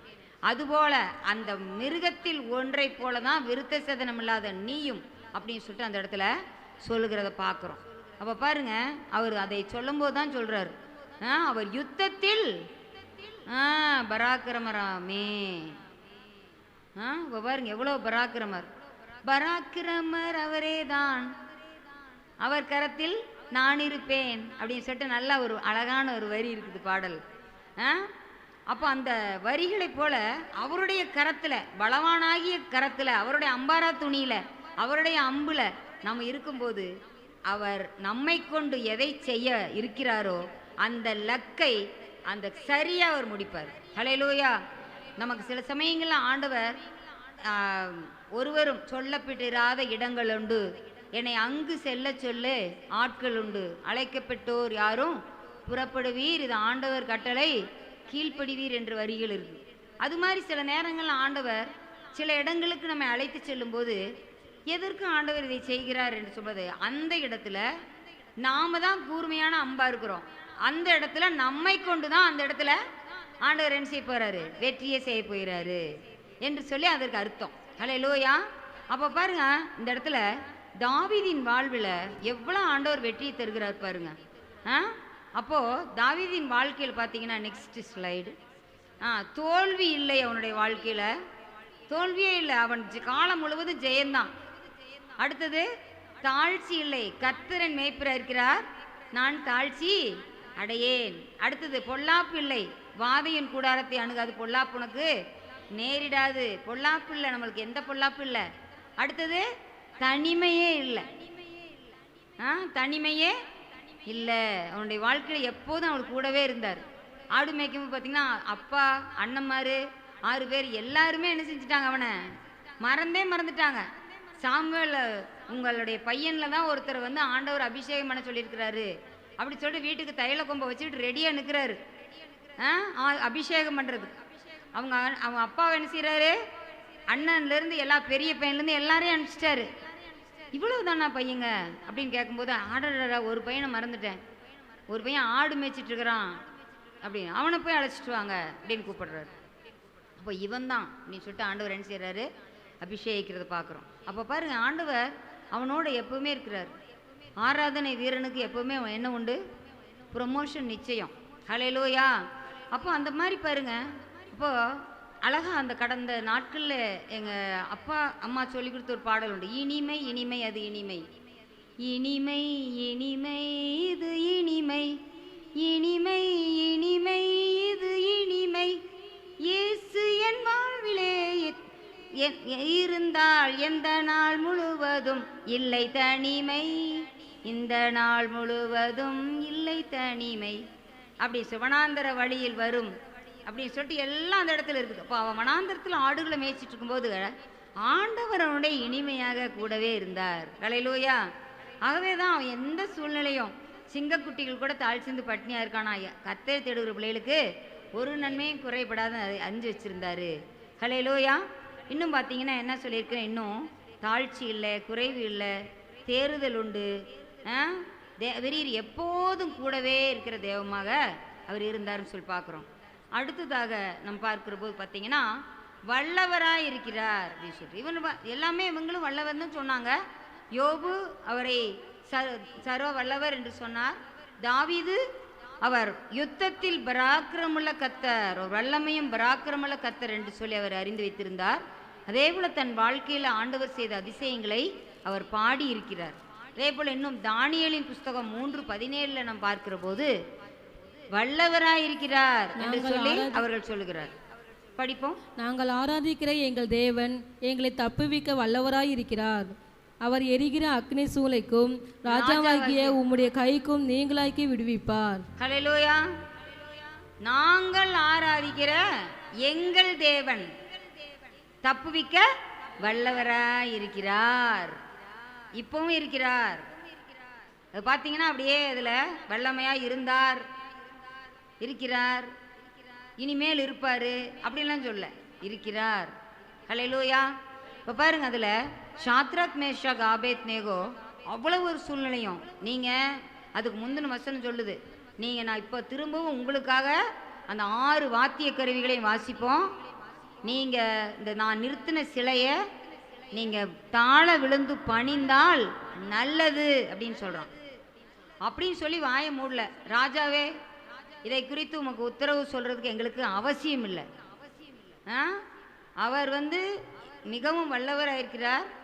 நாங்கள் ஆராதிக்கிற எங்கள் தேவன் உம்முடைய கைக்கும் இதற்கும் தப்புவிக்க வல்லவராக இருக்கிறார். அப்படி அவர் எங்களை தப்புவிக்கா விட்டாலும் நீர் நிறுத்த அந்த பொற்சிலையை நாங்கள் வணங்க போகிறதில்லை அப்படின்னு சொன்னாங்க. அப்போ அதே மாதிரி அந்த இடத்துல பார்க்கும்போது அந்த இடத்துல அந்த வல்லமை ஆண்டவர் வெளிப்படுத்தினார். இந்த 4வது ஆளாக அந்த இடத்துல தேவகுமாரனே அவர்களுக்கு கூட நடந்தார். ஹல்லேலூயா. ஆண்டவர் இருக்கும்போது அது அக்கினி சூளையாக இருந்தாலும் அதை குளிர் நிழலாய் ஆண்டவர் மாற்றி போடுவார். கண்ணீரின் பாதையில நடந்தாலும் அது களிப்பான நீரூற்றாய் மாற்றிக்கொள்வார்கள் மாதிரி ஆண்டவர் அந்த இடத்துல அக்கினி சூளையில் பாருங்க, அந்த தேவகுமாரனே அவங்களோட நடந்து முடி கருகாம, அவர்கள் ஆடையில அவர்கள் தலையில இருந்த உருமால எல்லாம் அக்கினியின் வாசனை கூட வீசாம அவர்களை ஆண்டவர் பாதுகாத்தாரு. ஹல்லேலூயா. அவர்களை தூக்கிட்டு போய் போட்டவன்லாம் கறி விழுந்துட்டான், பெரிய வீரர்கள். அப்ப திரும்ப போய் அவங்கள கூட்டிட்டு வர்றதுக்கெல்லாம் யாரும் போகல. என்னது, ஜீவனுள்ள தேவனுடைய தாசர்களே நீங்கள் வெளியே வாருங்கள், ஷாத்ராக் மேஷாக் ஆபேத்நேகோ என்பவர்களே நீங்கள் அக்கினி சூளையிலிருந்து வெளியே வாருங்கள் அப்படின்னு சொல்லிட்டு ராஜாவே கூப்பிடுறாரு. அந்த வெளியே வர்ற காட்சி தான் நம்ம என்ன செய்கிறோம் அந்த படத்தில் பார்த்துட்ருக்குறோம். அடுத்ததாக நம்ம பார்க்குறோம் ராஜாவுடைய ஸ்டேட்மெண்ட் பார்க்குறோம். தானியேல் இந்த இடத்துல அந்த 1 மாத அளவு எல்லாரும் ராஜாவை தான் பணிந்து கொள்ளணும் அப்படின்னு ஒரு சட்டத்தை போட்டுறாங்க. எல்லாத்துக்கும் தெரிந்த ஸ்டோரி தான். இந்த இடத்துல சொல்லும்போது அந்த ராஜா அவனுக்கு என்ன சொல்கிறாரு, நம்மலாம் பரீட்சைக்கு பிள்ளைகள் நடுங்கிட்டு போவாங்க. ஐயோ இன்னும் நான் படிக்கவே இல்லையே, எப்படி போய் எழுத போகிறேன். ஆசிரியர்கள் எல்லாம் அப்படியே பார்த்தீங்கன்னா கையெல்லாம் ஜில்லுன்னு இருக்கும். குழந்தைகளுக்கு பேனெல்லாம் பார்த்தீங்கன்னா அப்படியே வேத்துரும். அப்படி பயந்துட்டு போவாங்க பரீட்சைக்கு. அப்படி நடுங்கிட்டு போகிற அந்த பரீட்சைக்கு போகிற பிள்ளைகளுக்கு நம்ம எப்படி சொல்லுவோம், பெஸ்ட் ஆஃப் லக், பயப்படாத, தைரியமாக எழுது. அப்படியே கொஸ்டின் பார்த்தீங்கன்னாவே உனக்கு அப்படியே அந்த பயமெல்லாம் போயிடும், நீ தைரியமாக எழுதலாம் அப்படின்னு சொல்லுவோம். இப்போ இந்த இடத்துல ராஜா தாவீதுக்கு சொல்கிறாரு, 6ஆம் அதிகாரம் 16வது வசனத்தில் பாருங்க, தானியேலை நோக்கி நீ இடைவிடாமல் ஆராதிக்கிற உன் தேவன் உன்னை தப்புவிப்பார். எப்படி சொல்லி அனுப்புறாரு பாருங்க. சிங்கக்கபில போட போறாங்க, நீ இடைவிடாமல் ஆராதிக்கிற உன் தேவன் உன்னை தப்புவிப்பார். ஹல்லேலூயா. என்ன ஒரு ஸ்டேட்மெண்ட். அப்படி சொல்லி அவனுக்கு பெஸ்ட் ஆஃப் லக் சொல்லி அனுப்புறாரு. ஆனாலும் ராஜாவுக்கு என்ன, நைட்டு முழுவதும் தூக்கம் இல்லை, ஒன்றும் இல்லை, சாப்பிடல, எப்படா விடியும்னு பார்த்துட்டே இருக்கிறாரு. ஆனால் கண்டிப்பாக தானியேல் உயிரோடு இருப்பாருங்கிறது ராஜாவுக்கு தெரியும். அப்போ பாருங்க 20வது வசனம் சொல்லுது, ராஜா கெபியின் கிட்ட வந்தபோது துயர சத்தமாய் தானியேலை கூப்பிட்டு, தானியேலே, ஜீவனுள்ள தேவனுடைய தாசனே, நீ இடைவிடாமல் ஆராதிக்கிற உன் தேவன் உன்னை சிங்கங்களுக்கு தப்புவிக்க வல்லவரா இருந்தாரா என்று தானியேலை கேட்டான். ஹல்லேலூயா, ஹல்லேலூயா. எல்லாரும் ஹல்லேலூயா சொல்லலாம். ஹல்லேலூயா.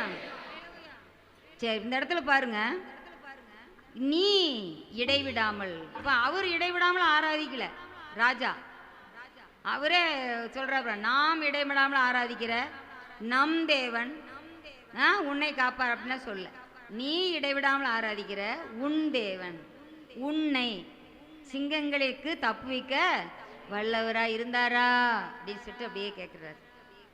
அப்போ தானியேல் சொல்கிறார், ஆமாம், போடுறதையும் போட்டுட்டு இப்போ கேட்குறதுக்கு வந்துட்டாரு பாரு காலையில். அப்படிலாம் சொல்லவே இல்லை. என்ன சொன்னார், ராஜாவே நீர் என்றும் வாழ்க, ராஜாவே நீர் என்றும் வாழ்க. அப்படி சொல்லுவோமா, நினச்சி பாருங்க. இது மாதிரி தான் சொல்லணும். ஹல்லேலூயா. பாருங்க அந்த இடத்துல சொல்றார், ராஜாவே நீர் என்றும் வாழ்க என்று சொல்றார். ராஜாவே தூதனை அனுப்பி வாயை கட்டி போட்டார். ஏன்னு கேட்டா, உமக்கு முன்பாகவும் நான் குற்றமற்றவனாக காணப்பட்டேன். எப்படி தேவனுக்கு முன்பாகவும் நான் என்ன செய்யல, குற்றத்தை செய்யல. ஏனென்றால் அவருக்கு முன்பாக நான் குற்றமற்றவனாய் காணப்பட்டேன். ராஜாவாகி உமக்கு முன்பாகவும் நான் நீதி கேடு செய்ததில்லை. ஆகவே ஆண்டவர் என்ன நினைச்சினாரு, தூதனை அனுப்பி சிங்கங்களின் வாய்க்கு என்னை தப்புவித்தார் என்று சொல்றார். இப்போ இந்த இடத்துல யார் சொல்றார் வல்லவர்னு சொல்லி, ராஜா சொல்கிறார். கிங் டேரியஸ் சொல்றார், தரியு ராஜா தப்புவிக்க வல்லவராய் இருந்தாரா. ஷாத்ரக் மேஷக் ஆபேத்னு சொல்றார், நாங்கள் வழிபடும் எங்கள் தேவன் அப்படின்னு சொல்றார். இந்த இடத்துல நீ வழிபடும் உன் தேவன் உன்னை தப்புவிக்க வல்லவராய் இருந்தாரா அப்படின்னு கேட்குறேன். இப்போ நம்மளும் கூட அப்படியாக நம்ம என்ன செய்யணும், நம்ம கூட நம்ம கேள்வி கேட்கலாம். நீ இடைவிடாமல் நீ ஆராய்ச்சிட்டு இருக்கிறியே, உன் தேவன் உன்னை தப்புவிக்க இந்த இடத்துல வல்லவராய் இருந்தாரா, இந்த இடத்துல உன்னை காப்பாத்தினாரா, உன்னை உயர்த்தினாரா என்று கேட்கும்போது நம்ம ஆத்மாவை நோக்கி நம்ம கேட்கலாம். ஹல்லேலூயா. பாருங்க, வல்லவராய் இருந்தார். ஹல்லேலூயா. அடுத்ததாக பார்க்குறோம், லூக்கா 1:49 வாசிக்கலாம். நம்ம இந்த நாட்கள்ல அதிகமா சிந்திச்ச, வல்லமையுடையவர் மகிமையானவைகளை எனக்கு செய்தார், அவருடைய நாமம் பரிசுத்தம் உள்ளது. வல்லமை உடையவர் மகிமையானவைகளை எனக்கு செய்தார். இந்த தேவதூதன் அந்த இடத்துல பிரவேசித்து அவளுக்கு அந்த சத்தியத்தை மாதிரி நற்செய்தியெல்லாம் அறிவிக்கும் போது அந்த இடத்துல ஆண்டவருக்கு தன்னை ஒப்பு கொடுத்து இயேசுவானவர் அவருடைய வயிற்றிலே உருவாகும் போது என்ன சொல்றாங்க அந்த இடத்துல, என் ஆண்டவனுடைய தாயார் என்னிடத்தில் வந்தது எனக்கு எதினால் கிடைத்தது? எலிசபெத் கேட்குறாங்க. என் ஆண்டவனுடைய தாயார். அவங்களுக்கு எவ்வளோ நல்லா எவ்வளோ அழகாக சொல்கிறாங்க பாருங்க. சின்ன பிள்ளை தான், ஆனால் அந்த இடத்துல என்ன சொல்கிறாங்க? என் ஆண்டவனுடைய தாயார். ஹல்லேலூயா. இப்போ பாருங்க, அப்போது கணம் பண்ணுகிறதுல ஒருவருக்கு ஒருவர் முந்திக்கொள்ளும் இதில் நம்ம படிக்கிறோம். ஹல்லேலூயா. அப்போ இந்த இடத்துல பாருங்க, இந்த இடத்துல ஒரு பாடலை பாடுறாங்க. ஆத்துமா கர்த்தரை துதிக்கின்றதே, இந்த ஆவியின் மகிழில் கழிக்கின்றதே, அடிமையின் தாழ்மையை பார்த்தாரே, என்னை அனைவரும் பாக்கியல் என்பாரே என்று சொல்லி நல்ல ஒரு பாடல் இருக்கு. இதில் அந்த வரிகள் அழகாக வரும். ஆத்துமா கர்த்தரை துதிக்கின்றதே, எந்த ஆவியும் அவரில் கழிக்கின்றதே, இதோ ஆத்துமா கர்த்தரை துதிக்கின்றதே, எந்த ஆவியும் அவரில் கழிக்கின்றதே, அடிமையின் தாழ்மையை பார்த்தாரே, அடிமையின் தாழ்மையை பார்த்தாரே, என்னை அனைவரும் பாக்கியல் என்பாரே, இதோ ஆத்துமா கர்த்தரை துதிக்கின்றதே, எந்த ஆவியும் அவரில் கழிக்கின்றதே. ஹல்லேலூயா. இந்த இடத்துல வல்லமையுடையவர் மகிமையானவைகளை எனக்கு செய்தார். எவ்வளோ அழகாக சொல்கிறாங்க பாருங்க. இன்னும் அது கீழே நீங்கள் பார்த்தீங்கன்னா அவருடைய நாமம் பரிசுத்தம் உள்ளது. ஏன் பரிசுத்தம் உள்ளதுன்னு எப்படி அவருக்கு தெரியும்? ஏன்னா உன்னிடத்தில் பிறக்கும் பரிசுத்தம் உள்ளது கர்த்தருடைய ஆவியினாலே உண்டானது என்று சொல்கிறாங்க. உன்னிடத்தில் பிறக்கும் பரிசுத்தம் உள்ளது அப்படின்னு இந்த இடத்துல நம்ம பார்க்குறோம். இந்த இடத்துல பாருங்க சொல்லியிருக்குது பாருங்க.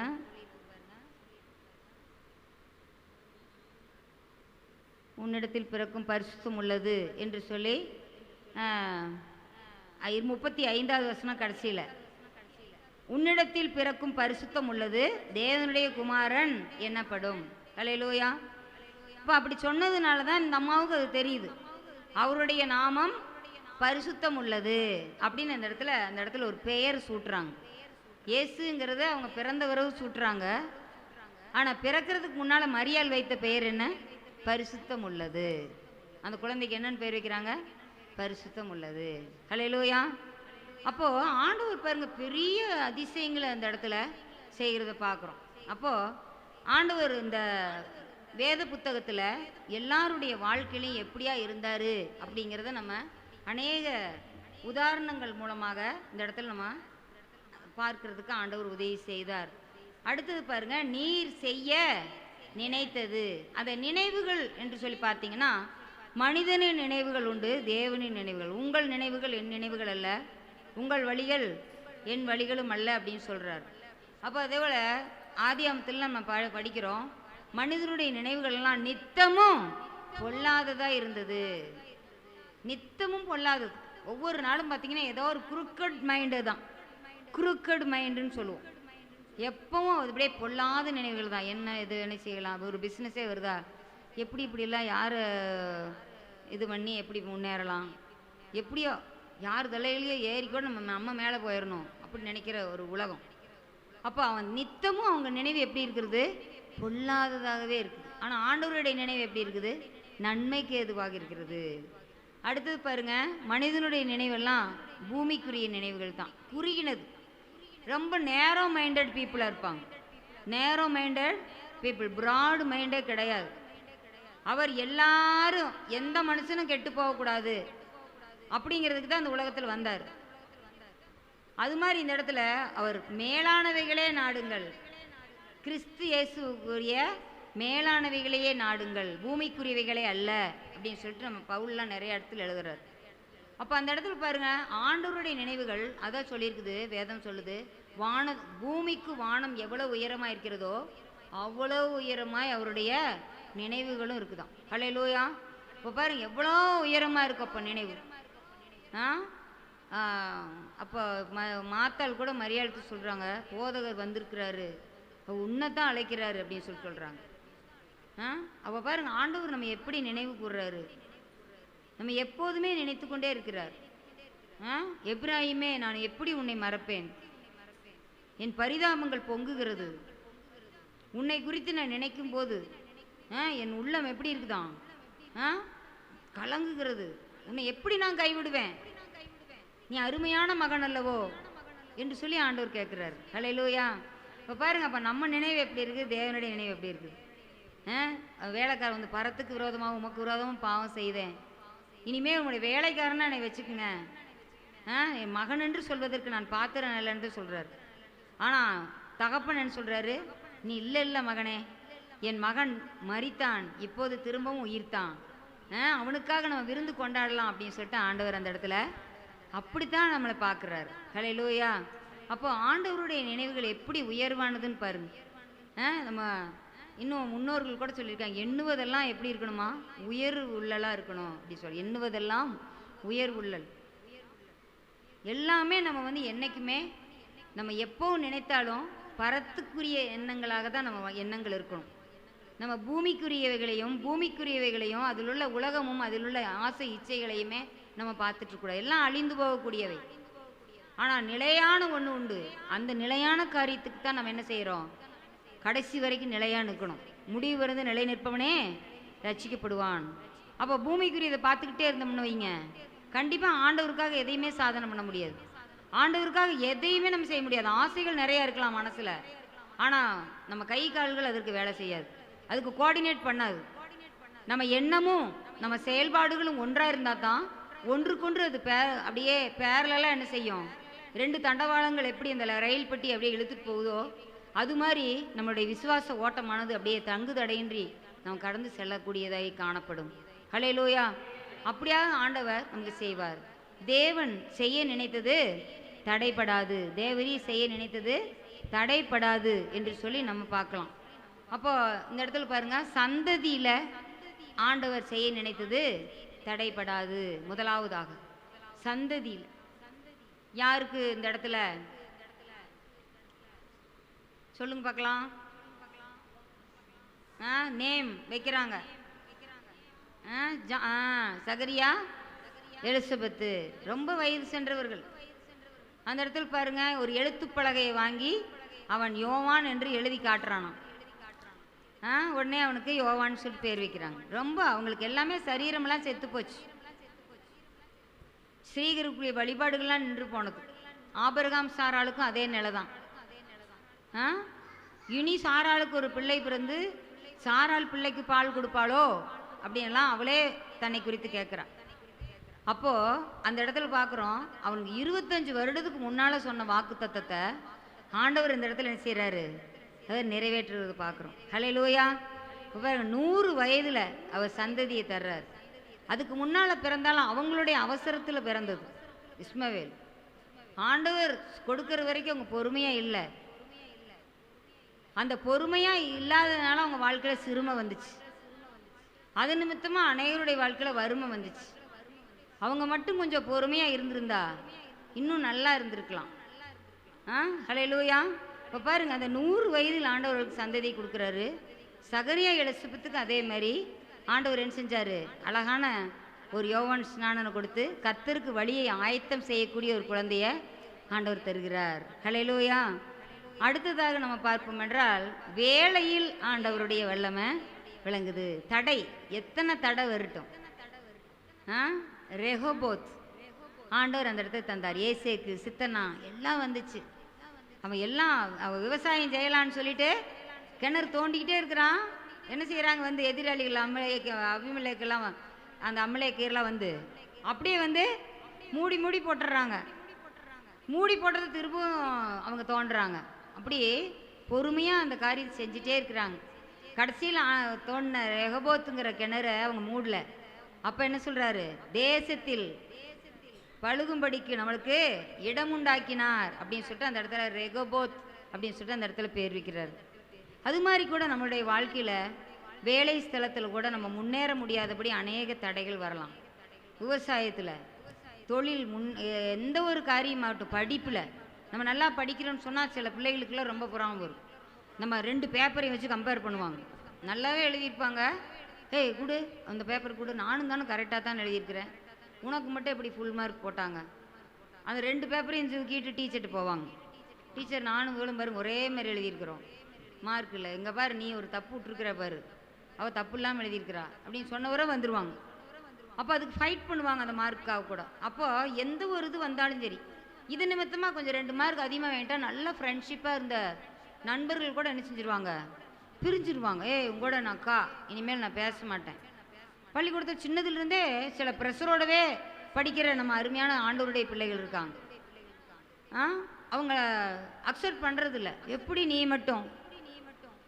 மட்டும் எல்லாத்துலேயும் ஃபுல் மார்க் எடுக்கிற? எப்படி உங்களால் மட்டும் இத்தனை வேலையை செய்ய முடியுது? எப்படி உங்களுக்கு மட்டும் வேலை தங்குதடையின்றி கிடைக்குது? நாங்களாம் வேலையெல்லாம் உட்காந்துக்கிட்டே இருக்கிறோமே, உங்களுக்கு மட்டும் எப்படி வேலை கிடைக்குது என்று சொல்லி அநேக இடத்துல நம்மளுக்கு வேலை ஸ்தலங்களில் தடைகள் நிறைய வரும். பாருங்க, மோசே சிப்போரால் அவங்களுடைய ஆடுகள்லாம் தண்ணி காக்கும்போது என்ன செய்கிறாங்க, மற்ற மேய்ப்பர்கள்லாம் சண்டைக்கு வர்றாங்க. அதேபோல் யாக்கோபு என்ன செய்கிறார், ராகேல் அவங்க மாமனாருடைய ஆடுகளெல்லாம் உயர்த்திட்டு வர்றா. அப்போ அந்த இடத்துல அவங்க கல்லுகளை நீக்கி ஆட்டுக்கு தனியமாக அந்த இடத்துல மற்ற மேய்ப்பர்கள் என்ன செய்கிறாங்க, சண்டைக்கு வர்றாங்க. அதே போல் இன்னும் பார்த்தீங்கன்னா இன்னும் நிறைய இடங்களில் வேலை ஸ்தலங்களில் ஆபிரகாமுடைய மந்தை மேய்ப்பருக்கு லோத்துவின் மந்தை மேய்ப்பருக்கு என்ன வருது, வாக்கு நம் சகோதரர் நமக்குள்ளே எந்த சண்டையும் வேண்டான்னு ஆபிரகாம் வந்து தீர்த்து வைக்கிறாரு. அதே போல் லாபான் என்ன செய்கிறாரு, என்னடா அது நம்ம இந்த கூலி எதுன்னு சொல்கிறோமோ அதெல்லாம் அதெல்லாம் மந்த பெருகிக்கிட்டே போகுது, நம்ம சொல்கிறதெல்லாம் இதாக வரமாண்டிக்குதே அப்படி சொல்லி 10 தடவை சம்பளத்தையே மாத்துறாரு. எத்தனை தடவை மாற்றினாலும் சரி யாக்கோபுக்கு தான் என்ன கிடைக்குது, லாபம் கிடச்சிக்கிட்டே இருக்குது. குட்டிகள் பெருகிக்கிட்டே இருக்குது. அப்போ பாருங்க, சொந்த மாமனாராக இருந்தாலுமே பாரு, நம்ம மருமகனாக இருந்தாலும் நம்ம 2 பிள்ளையும் கல்யாணம் பண்ணிக்கிறோம். அவன் 2 பொண்டாட்டிக்காரன் பிள்ளை குட்டி பெருசாக அவங்க வந்திருக்குது. ஏதோ நம்ம மருமகன் பொழைச்சிட்டு போகிறான் அப்படின்னு நினச்சானா மாமனார்? இல்லை. பாருங்க, பொறாம வேலையில் அவன் வந்து மல்லு கட்டிட்டு நிற்கிறான். அப்போ அந்த இடத்துல ஆண்டவர் என்ன செய்கிறார், வேலையில் அந்த தடையெல்லாம் ஆண்டவர் தகர்த்து போடுறாரு. பார்க்குறதுக்கு அந்த கூட்டிகிட்டு எல்லாம் போகிறாரு ஆண்டவர், போ சொல்லிட்டாரு திரும்பவும் அப்படின்னு சொல்லிட்டு. அப்போ திரும்ப போகிற இடத்துல பார்த்தீங்கன்னா அவனுக்கு ஒரு செய்தி வருது, உங்கள் சகோதரன் ஏசா 400 பேரை கூட்டிகிட்டு உங்களை எதிர்கொண்டு வருகிறான். போச்சா, தடை வந்துருச்சு. உடனே அந்த இடத்துல சடன் பிரேக் போட்டுட்டான். நீங்கள் எல்லோரும் இந்த இடத்துல இருங்கப்பா, அதெல்லாம் கடந்து கொண்டு விட்டுட்டு இவன் என்ன செய்கிறான், யாப்போக்கு நதிக்கரையில் அப்படியே போராடுறான். ஆண்டவரே, எங்கள் அண்ணன் என்னை வந்து ஒன்றும் செஞ்சிடக்கூடாது, நாங்கள் சமாதானமாக இருக்கணும். எல்லாத்தையும் வேறு கூட்டிகிட்டு வந்துட்டேன், எல்லாம் மனைவி மக்கள் எல்லாம் 2 பரிவாரங்களும் கூட வருது. ஆனால் என்னுடைய நிலைமையோ பரிதாபமாக இருக்குது. பரிவாரங்கள் இருந்து என்ன பண்ணுறது, பரிதாபமாக இருக்குதே அப்படின்னு சொல்லிட்டு வந்து அப்படியே அந்த இடத்துல ஆண்டவர்கிட்ட மன்றாடுறான். இது வரைக்கும் நீ எத்தனை பேர்த்தை ஏமாத்திருக்கிற, உங்கள் அண்ணனை ஏமாத்தித்தான் வந்த, அதுக்கு தான் இப்படி பயப்படுற.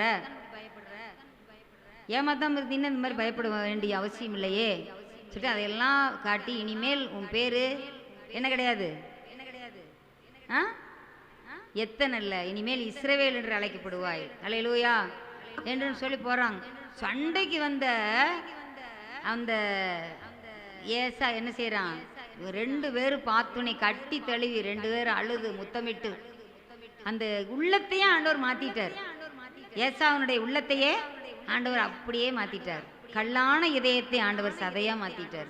ஹல்லேலூயா. இப்போ பாருங்க, நம்மளுடைய வாழ்க்கையில் எந்த இருக்குமே இருக்கட்டும், இன்னும் பார்த்தீங்கன்னா யோசேப்பை படுத்தான், வேலை செய்கிற இடத்துல எவ்வளோ எதிர்ப்பு அவனுக்கு, எல்லாம் எதிர்ப்பு தான், எல்லா காரியத்திலும் அவனுக்கு. அப்படி வரும்போது அந்த இடத்துல ஆண்டவர் அவனை உயர்த்துறாரு. வேலை செய்கிறதுல நம்ம ஒரு வேலை நல்ல அது பெரிய காரியங்களை செய்துட்டோன்னு வைங்க, மற்றவங்களுக்கு அது பொறாமையாக இருக்குது. பயன்படும் எந்த காரியமும் அயலானுடைய பொறாமைக்கு ஏதுவாக இருக்க கண்டேன்னு பிரசங்கி சொல்கிறார். பொறாமை வந்துடுது, பொறாமையோ எலும்புருக்கி. அப்போ அந்த இடத்துல பாருங்க, அந்த பொறாமையினால் வந்த இது அவனை இவ்வளவு தூரம் கொண்டு வராங்க. நாங்கள்லாம் உன்னை கும்பிடுவோமா, உன் சொப்பனங்கள்லாம் எங்கே பழிக்குதான்னு பார்ப்போம், உன்னை குழியில் போடுறோம், உன்னை வித்தர்றோம், உன்னை நாங்கள் மறக்கப்பட்டே போயிடுச்சு அப்படின்னு சொல்லிட்டு எல்லாம் அப்படி சொல்கிறாங்க. அப்போ ஆண்டவர் என்ன செய்கிறாரு, தேவனின் திட்டம் மாறவே இல்லை, அவர் சொன்னதை நிறைவேற்றினார். ஹல்லேலூயா. அப்போ பாருங்க, அவன் என்ன எவ்வளவு தடை வந்தது அவன் வாழ்க்கையில் முன்னேறதுக்கு. ஆனால் ஆண்டவர் வல்லவர் அவனோடு கூட இருந்து அவன் பெரிய அதிபதியாக ஆண்டவர் அவனை ஏற்றினார். ஹல்லேலூயா. எல்லாரும் அவன் சொன்ன மாதிரியே, கனவு கண்டு சொன்ன மாதிரியே அவங்க அப்பா 10 பசங்க எல்லாருமே என்ன செய்கிறாங்க, அங்கே வந்து 12 பேரும் 11 பேரும் அவனை வந்து அப்படியே தாழ விழுந்து பணியிறாங்க. ஆண்டவர் நிறைவேற்றினாரா நிறைவேற்றலையா? இப்போ பாருங்க, எவ்வளோ தடை வந்தாலும் சரி நமக்குன்னு ஆண்டவர் முன்குறித்து வைத்திருக்கிறது அவர் எப்படியும் நிறைவேற்றி முடிப்பார். நிச்சயமாகவே முடிவு உண்டு, உன் நம்பிக்கை வீண் போகாதுன்னு தான் ஆண்டவர் சொல்கிறார். அப்போ வேலை செய்யும் ஸ்தலத்தில் நம்ம அநேக காரியங்கள் ஆண்டவர் உயர்த்துறாரா? நிச்சயமாக ஆப்போசிட் பார்ட்டி கண்டிப்பாக இருப்பாங்க. ஆனால் ஆண்டவர் நம்ம கூட இருக்கிறத ஆண்டவர் ஒவ்வொரு நேரம் விலக்கி காட்டிக்கிட்டே இருப்பார். நம்மளுக்கு எப்பவும் தேசத்தில் பெருகும்படிக்கு ஆண்டவர் விசாலம் உண்டாக்கிக்கிட்டே இருப்பார். ஹல்லேலூயா. யார் பகைத்தார்களோ அவர்கள் எல்லாரும் வருவார்கள். ஒருவனுடைய வழிகள் கர்த்தருக்கு பிரியமாக இருந்தால் அவனுடைய சத்துருக்களும் அவனோட சமாதானமாகும்படி செய்வார். ஹல்லேலூயா. அதுதான் சர்வ வல்லவர். ஹல்லேலூயா. அடுத்ததாக நம்ம பார்த்தோம்னா என்ன பார்க்குறோம், பயணத்தில் வருகிற தடைகள் ஆண்டவர் என்ன செய்கிறாரு, நிர்மூலம் பண்ணுறாரு. ஹல்லேலூயா. வாழ்க்கை பயணம், ஒருவேளை அவங்க கானானை நோக்கி பயணம் செய்கிறாங்க, கானானில் சேர போகிறோம் வாரிகளா அப்படின்னு சொல்லிட்டு நல்லா அழகாக ஒரு ஃபோக் சாங் மாதிரி அழகாக ஒருத்தர் பாடியிருக்கிறாங்க. அப்போது இந்த மாதிரி அந்த இடத்துல பார்க்குற இஸ்ரேல் ஜனங்கள் என்னென்ன தடைகள்லாம் வந்தது, செங்கடல் வந்தது, யோர்தான் வந்தது, எரிகோ வந்தது, அப்புறம் ராஜாக்கள் 31 ராஜாக்கள் வந்தாங்க, பலத்த 7 ஜாதிகள் இருந்தாங்க, இத்தனை பேர்த்தையும் முறியடிச்சார். ஹல்லேலூயா. இன்னும் என்ன, சண்டையில் வரும்போது சூரியனும் சந்திரனும் கொஞ்சம் நேரத்தில் ஷிஃப்ட் மாற்ற போகிறாங்க. சாயங்காலம் ஆயிடுச்சு, இது என்னோட ஷிஃப்ட்டு அப்படிங்குது நிலா. ஆனால் இவன் என்ன செய்கிறான், சூரியனே நீ கிபியோன் மேலும், சந்திரனே நீ வந்து என்னது ஆயலோன் மேலும் நில், தரித்து நில்லுங்கள். ஆண்டவர் அப்படியே ஒரு மனிதனின் சொல் கேட்டு அன்னைக்கு நிறுத்தி வைக்கிறார். அதுதான் நமக்கு 4 வருஷத்துக்கு ஒரு லீப் வருஷம் வருது. ஹல்லேலூயா. அது இன்னும் யாருமே என்ன செய்யறதில்ல, அதை சொல்கிறதே இல்லை. அந்த அரை நாள் நின்றுது பாருங்க அந்த சூரியன், அதுதான் இன்னும் இப்போவும் 4 வருஷத்துக்கு கூட என்ன வருது, லீப் இயர் வருது. அந்த வருஷத்தில் மட்டும் பிப்ரவரி மாதம் எந்த நாள் வரும், 29ஆம் தேதி வரும். 29ஆம் தேதி பிறக்கிற குழந்தைங்க 4 வருஷத்துக்கு ஒரு நாள் தங்களுடைய அந்த தேதியில் கொண்டாடுவாங்க பிறந்த நாள். ஹல்லேலூயா. இப்போ பாருங்க, அந்த ஒரு நிகழ்வுனால தான் அங்கே பாருங்க, அங்கே எரிகோ கோட்டை இடியுது துதியினால். 2 லாரி போகலாமாமா அட் அ டைமில், மேலே அட் அ டைமில் போகலாம் 2 லாரி. அவ்வளோ பெரிய கல் சுவர் இடிந்து விழுது. அதே போல் யோர்தான் அறுப்பு காலத்தில் கரை புரண்டு ஓடக்கூடிய அந்த ஒரு சூழ்நிலையில் ஆசாரியர்கள் உள்ளங்கள் பட்ட மாத்திரத்தில், உடன்படிக்கை பெட்டியை சுமந்து செல்கிற ஆசாரியர்கள் அந்த கால்கள் பட்ட மாத்திரத்தில் யோர்தான் நதி அப்படி குவியலாக நின்றது. மழை வந்து அந்த தண்ணீர் வந்து மழையாக நிற்குது, குவியலாக நிற்குது. ஹல்லேலூயா. நம்ம இதுவரைக்கும் பார்த்தீங்கன்னா மண்ணால் கல்லுனால் ஆன மழையைத்தான் பார்த்துருப்போம். ஆனால் தண்ணீரினாலேயே ஆன மழையை அங்கே தான் அவங்க பார்த்துருக்குறாங்க. ஹல்லேலூயா. அப்படியே நின்று தான் ஒரு குவியலாக அப்படியே நின்றுச்சான். அப்போ அவங்களுக்கு எதிராக என்ன இருந்தாலும் சரி, கர்த்தருடைய பிள்ளைகளுக்கு விரோதமாக எது வந்து முன்னால் நின்னாலும் சரி, அதெல்லாம் அப்படியே விலகி போயிடும். தடைகள் யாவும் உடையும், தடைகள் யாவும் உடையும். தடைகளை தகர்த்தெறிவர், இருப்பு தாழ்பாள்களையும் வெண்கல கதவுகளையும் உடைக்கிறவர், அந்த காலத்தில் இருக்கிற புதையல்களையும் பொக்கிஷங்களையும் நமக்காக தருகிற தேவன் அவர்தான் சர்வ வல்லவர். அவர் செய்ய நினைத்தது தடைபடாது. ஹல்லேலூயா. அப்போ பாருங்க எவ்வளோ ஒரு பெரியதொரு அற்புதத்தை இந்த இடத்துல செய்திருக்கிறாரு பாருங்க. அடுத்தது ஊழிய பாதையில் வரக்கூடிய தடைகள். ஊழிய பாதையில் வரக்கூடிய தடைகள். ஃபர்ஸ்ட் நான் எதில் வரக்கூடிய தடையை சொன்னேன், முதல்ல என்னது, சந்ததி, சந்ததியினுடைய வாழ்க்கை, சந்ததிகளுடைய உயர்வு, சந்ததிகளுடைய எல்லா விதமான முன்னேற்றங்கள், அதை தடுக்கிற சாத்தான ஆண்டவர் முறியடிச்சு போடுவார். அதில் இருக்கிற தடைகளை எல்லாம் தவிர்த்து போடுவார். அடுத்ததாக என்னது, வேலையில் நம்ம வேலை எந்த வேலையாக இருக்கட்டும் அத்தனை பணிகள்லையும் ஆண்டவர் இருக்கிற தடைகளை அவர் தகர்த்து போடுவார். அடுத்ததாக பயணம், வாழ்க்கை பயணத்தையும் நம்ம எடுத்துக்கலாம் முழுவதும். நம்ம வாழ்க்கை பயணம் இப்போ பாருங்க, அந்த இடத்துல அவங்க போகும்போது அவ்வளோ பெரிய பின்னால் பார்வோன், முன்னால் செங்கடல்.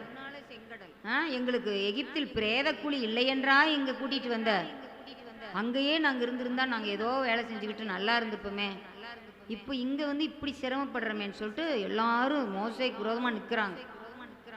அப்போ ஆண்டவர் என்ன செய்கிறாரு, நீ கோலை நீட்டு சொன்னதுனே ஆண்டவர் பலத்தக்கு மேல் காற்று வர செய்து அப்படியே என்ன செய்கிறார், கீழ்காற்ற அப்படியே செங்கடல் இரண்டா பிளந்து அதில் வழி கொடுக்குறாரு. அதெல்லாம் நம்ம பார்த்தோம். அடுத்ததாக ஊழிய பாதையில் வரக்கூடிய தடைகள் பாருங்க. அவன் ஊழியத்துக்கு நினிவேக்கு தான் போக சொன்னார். ஆனால் யோனா என்ன செஞ்சார், தர்ஷீஸுக்கு போகிறார். தன்னோட சொந்த சுய வெளியை நம்பி போகிறார். அப்போ ஊழியத்தில் ஆண்டவர் இவரை கொண்டு இந்த வேலையை இவங்களை கொண்டு தான் முடிப்பேன், இந்த ஊரை இவங்களை கொண்டு தான் முடிப்பேன்னு ஆண்டவர் வச்சிருப்பார். மொத்தகே சொல்கிறார், இந்த காலத்தில் நீ மௌனமாக இருந்தால் யூதருக்கு சகாயம் ரட்சிப்பும் வேறொரு இடத்தில் எழும்போம், நீயும் உன் தகப்பன் வீட்டாரும் அழிவீர்கள் அப்படின்னு சொல்லிட்டார். அப்போது யாருக்கு தெரியும், ஒருவேளை இந்த காலத்தில் நீ உதவி செய்கிறதுக்கு தான் உன வேலை ராஜாத்தியும் ஆண்டவர் வச்சிருப்பாரு அப்படின்னு சொல்கிறார். அப்போ அந்த மாதிரி ஆண்டவர் சில பொசிஷன் நம்மளுக்கு கொடுத்து வச்சிருக்கிறாருன்னா அந்த வேலையை நம்மளால தான் செய்ய முடியும், நம்ம தான் செய்யணும் அப்படின்னு ஆண்டவர் சொல்கிறார். அப்போ ஊழிய பாதையில் பாருங்கள், யோனாவை எப்படி ஆண்டவர் வழி நடத்தினார் பார்த்தீங்களா? அப்போது அவர் சொல்கிறார், நான் எல்லா வானத்துக்கும் பூமிக்கும் ஆண்டவர் இடத்துல பயபக்தி உள்ளவன், நான் எபிரேயன், ஆண்டவருடைய சமூகத்தை விட்டு தான் நான் ஓடி வந்துட்டுருக்கிறேன் அப்படின்னு எல்லாத்தையும் உண்மையை அப்படியே ஒப்பிக்கிறார். அப்போ அதை கேட்கும் போது மற்றவங்களுக்கெல்லாம் பயம் வருது. ஐயோ ஏப்பா இப்படி செஞ்ச அப்படின்னு. இல்லை இல்லை நீ தூக்கி கடலில் போட்டுருங்க, நான் போகலை அப்படின்னு சொல்லிட்டு. அப்போது அந்த இடத்துல தான் அந்த யோனா ஆண்டவர்கிட்ட ரொம்ப சொல்கிறார். 2ஆம் அதிகாரம் யோனா 2:9, நானோவெனில் துதியின் சத்தத்தோட உமக்கு பலியிடுவேன், நான் பண்ணின பொருத்தனையை செலுத்துவேன், ரட்சிப்பு கர்த்தருடையது என்றான் அப்படின்னு. அப்போ அந்த இடத்துல பாருங்க, அப்படி சொல்லிட்டு இருக்கும்போது அந்த அந்த நல்ல ஒழுங்கான கப்பலில் போய் இறங்கியிருக்கலாம் ஜம்முன்னு. ஆனால் நீ ஏப்பா நான் விளையாடும்படி விட்ட திமிங்கலத்தில் தான் நீ போவேன்னு அடம் பண்ணால் என்ன பண்ணுறது அப்படின்னு சொல்லிட்டு ஆண்டவர் அந்த இடத்துல கரெக்டாக அந்த இடத்துல போடவும் நீட்டாக அது வந்து கேட்ச் பிடிச்சிருச்சு. இன்னைக்கு கிரிக்கெட்லாம் அநேக பெஸ்ட்டு கேட்ச்னு சொல்கிறாங்க. ஆனால் யோனாவை விழுங்கின மீன் பிடிச்ச கேட்ச் தான் உண்மையானுமே பெஸ்ட்டு கேட்ச். ஹல்லேலூயா. அவள் பாருங்க அப்படியே பிடிச்சிட்டு போயே அது போய் கரையில் போய் கக்கிடுச்சு.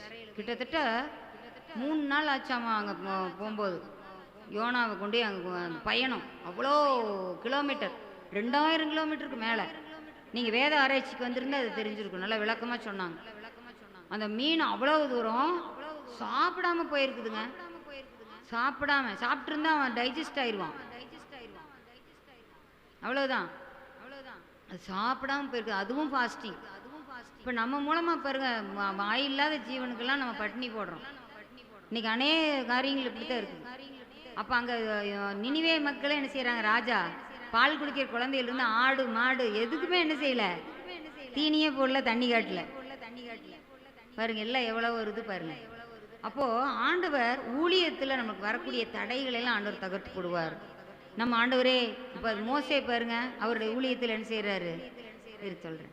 மோசே என்ன செய்கிறாரு அந்த ஊழியத்தில், ஐயோ ஆண்டவரே என்னை அனுப்பாதீங்க, நான் திக்கு வாயும் அந்த நாவும் உள்ளவன், நல்லா பேசிட்டு இருந்தவன் தான், எல்லா சாஸ்திரத்திலையும் கற்று சேர்ந்தவன். 40 ஆண்டு ஆடு மேய்ச்சான் பாருங்க. அது பாபான்னு அதை கூப்பிட்டு அதே மாதிரியே இவனுக்கு திக்கு வாய் ஆகிப்போச்சு. ஒரு பேச்சு பேசினாவே இடையில அந்த பான்னு வந்துடுது அவனுக்கு. அதனால் அந்த திக்கு வாயும் மந்தனாவும் இருக்குது. நீங்கள் வேறையாவது அனுப்புங்க, ராஜாட்ட போய் இப்படி நான் பேசுனா அவர் என்ன நினைப்பார்?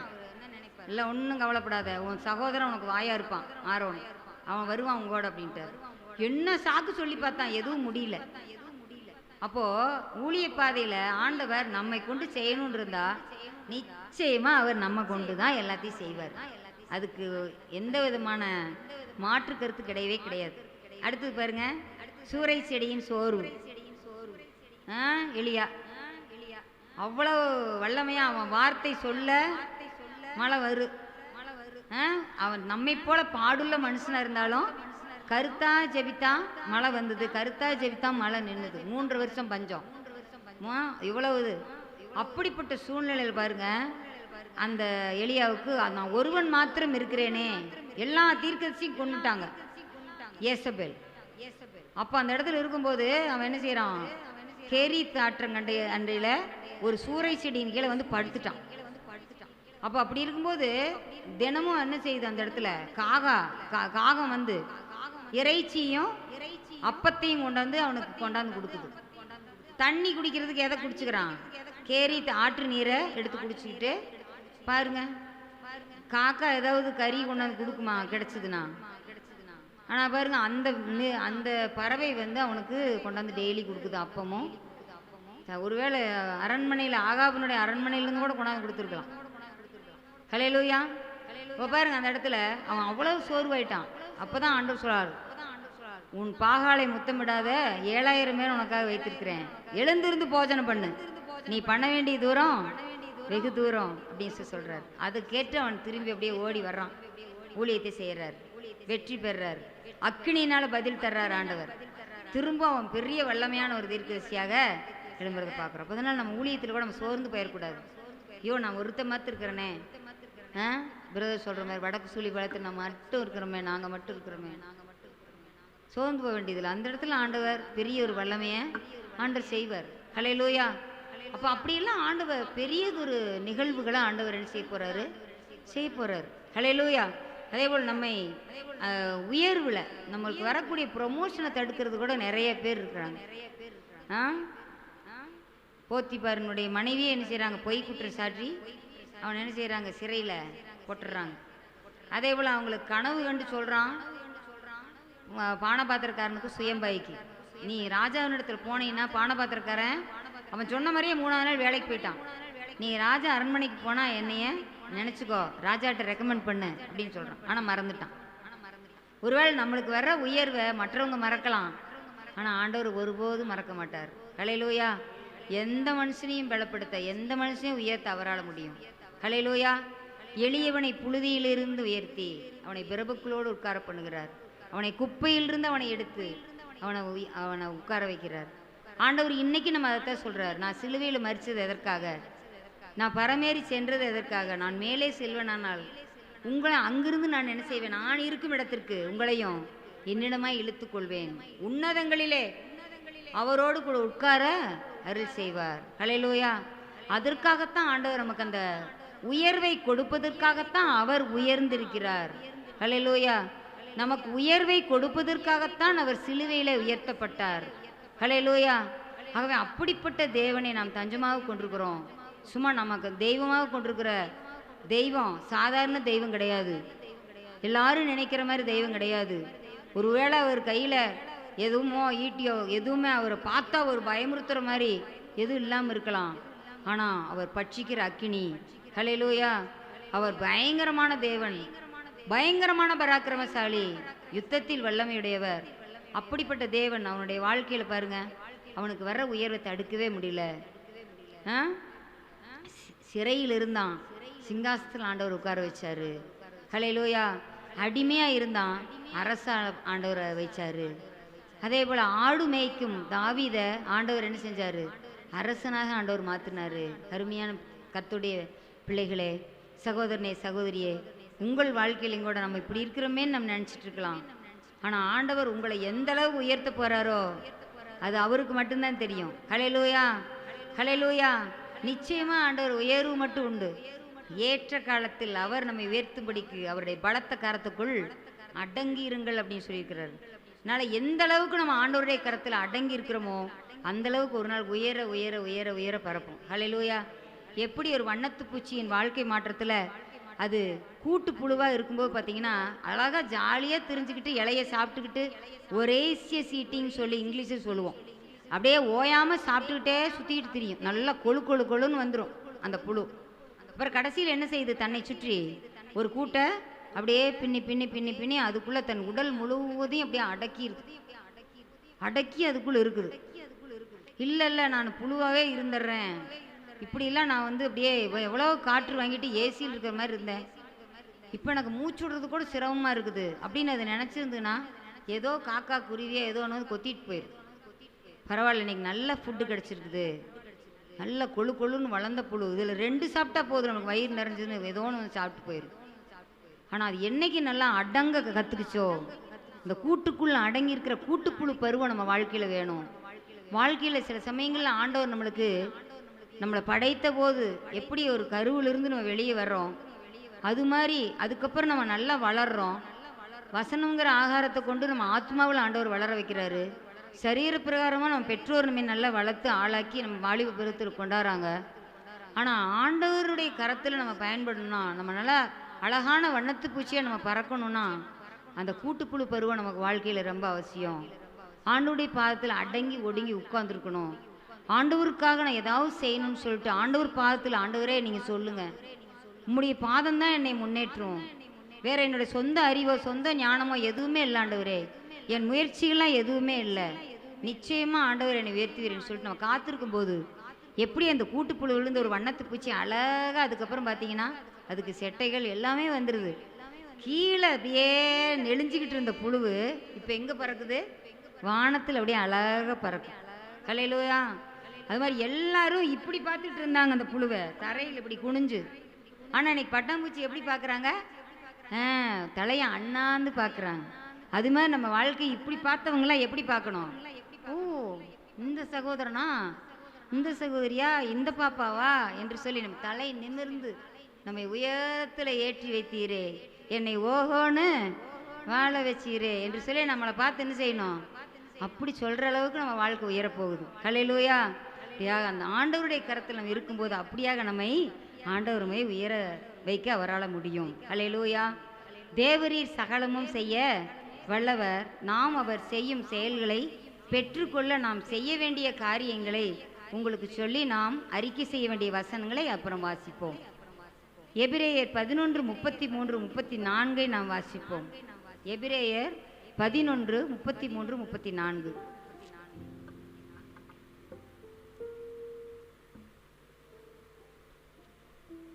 வாசிங்க. விசுவாசத்தினாலே அவர்கள் ராஜ்யங்களை ஜெயித்தார்கள். என்னைக்குங்க? 1, ராஜ்யங்களை ஜெயித்தார்கள், நீதியை நடப்பித்தார்கள், வாக்குத்தத்தங்களை பெற்றார்கள், சிங்கங்களின் வாய்களை அடைத்தார்கள், அக்னியின் உக்கிரத்தை அவித்தார்கள், பட்டய கருக்குக்கு தப்பினார்கள், பலவீனத்தில் பலன் கொண்டார்கள், யுத்தத்தில் வல்லவர்களானார்கள், அந்நியருடைய சேனைகளை முறியடித்தார்கள். எத்தனைமா வந்திருக்குது? எத்தனை? 9 காரியங்கள் வந்திருக்குது. ஹல்லேலூயா. இப்ப நம்ம என்ன செய்யணும்? விசுவாசத்தில் வல்லவர்களாகணும், ஆபிரகாமை போல. அடுத்து ஜெபத்தில் வல்லவர்களாகணும். அடுத்து நம்ம சாட்சியில வாழ்க்கையில வல்லவர்களாகணும், வசன வாழ்வுல வல்லவர்களாகணும், ஊழிய வாழ்வுல வல்லமையா ஊழியம் செய்யணும், குடும்பத்துல வல்லமையா எல்லா காரியங்களையும் செய்யணும், அவருடைய வல்லமையை சார்ந்து கொண்டு. சபையில் வல்லமையாக பயன்படணும் கர்த்தருக்காக. தெருவில், நம்ம குடியிருக்கிற தெருவில் வல்லமையான மக்களாக வாழணும். அடுத்து நம்ம வேலை செய்யும் ஸ்தலத்தில் கர்த்தருடைய வல்லமை வெளிப்படணும். இந்த 9 காரியங்களை நம்ம செய்யும்போது, கடைசி வசனம் சொல்லுங்க பார்க்கலாம். எபிரேயர் கடைசி வசனம் 11 லாஸ்ட். அவர்கள் நம்மை அல்லாமல் பூரணர் ஆகாதபடிக்கு விசேஷித்த தன் நன்மையானதொன்றை தேவன் நமக்கென்றே முன்னதாக நியமித்திருந்தார். ஹல்லேலூயா. அவர்கள் நம்மை அல்லாமல் பூரணர் ஆகாதபடிக்கு. இன்னும் அந்த விசுவாச பட்டியல் என்ன ஆகல? பூரணமாகல. நம்மை அல்லாமல், நம்மளும் அதுல விசுவாச பட்டியலில் நம்ம சேரணும். ஹல்லேலூயா. விசேஷித்த நன்மையானதொன்றை தேவன் நமக்கென்று முன்னதாக நியமித்து இருந்தார். ஹல்லேலூயா. ஆகவே அப்படிப்பட்ட நியமித்திருக்கிற அந்த ஆசீர்வாதத்தை நம்ம பெற்றுக்கொள்ளணும். தேவரே சகலத்தையும் செய்ய வல்லவர், நீர் செய்ய நினைத்தது தடைபடாது. இந்த வசனங்கள் எல்லாம் எடுத்துக்குவோம், எல்லாரும் சேர்ந்து வாசிப்போம். முதலாவதாக அதுலேயே வந்துன்னா அதைவே பார்த்து எல்லாரும் படிச்சிடலாம். ரோமர் 15:14 அந்த ஸ்கிரீன்லேயே இருக்கிறதே நம்ம படிச்சிடலாம். எல்லாரும் சேர்ந்து படிப்போம்.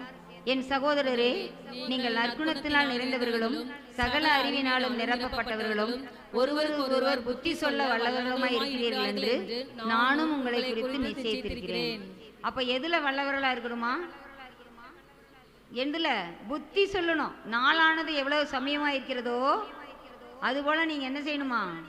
எல்லாருக்கும் ஞான கீர்த்தனைகள்னாலும் பாமானைகள்னாலும் சங்கீதங்கள்னாலும் ஒருவருக்கொருவர் புத்தி சொல்லிக்கொண்டு அப்படின்னு வேதம் சொல்லுது. அப்போ இதில் வல்லவராக இருக்கணும், புத்தி சொல்ல வல்லவர்களாக இருக்கணும். அடுத்தது அடுத்தது அதே வருதுமா. இன்னொன்று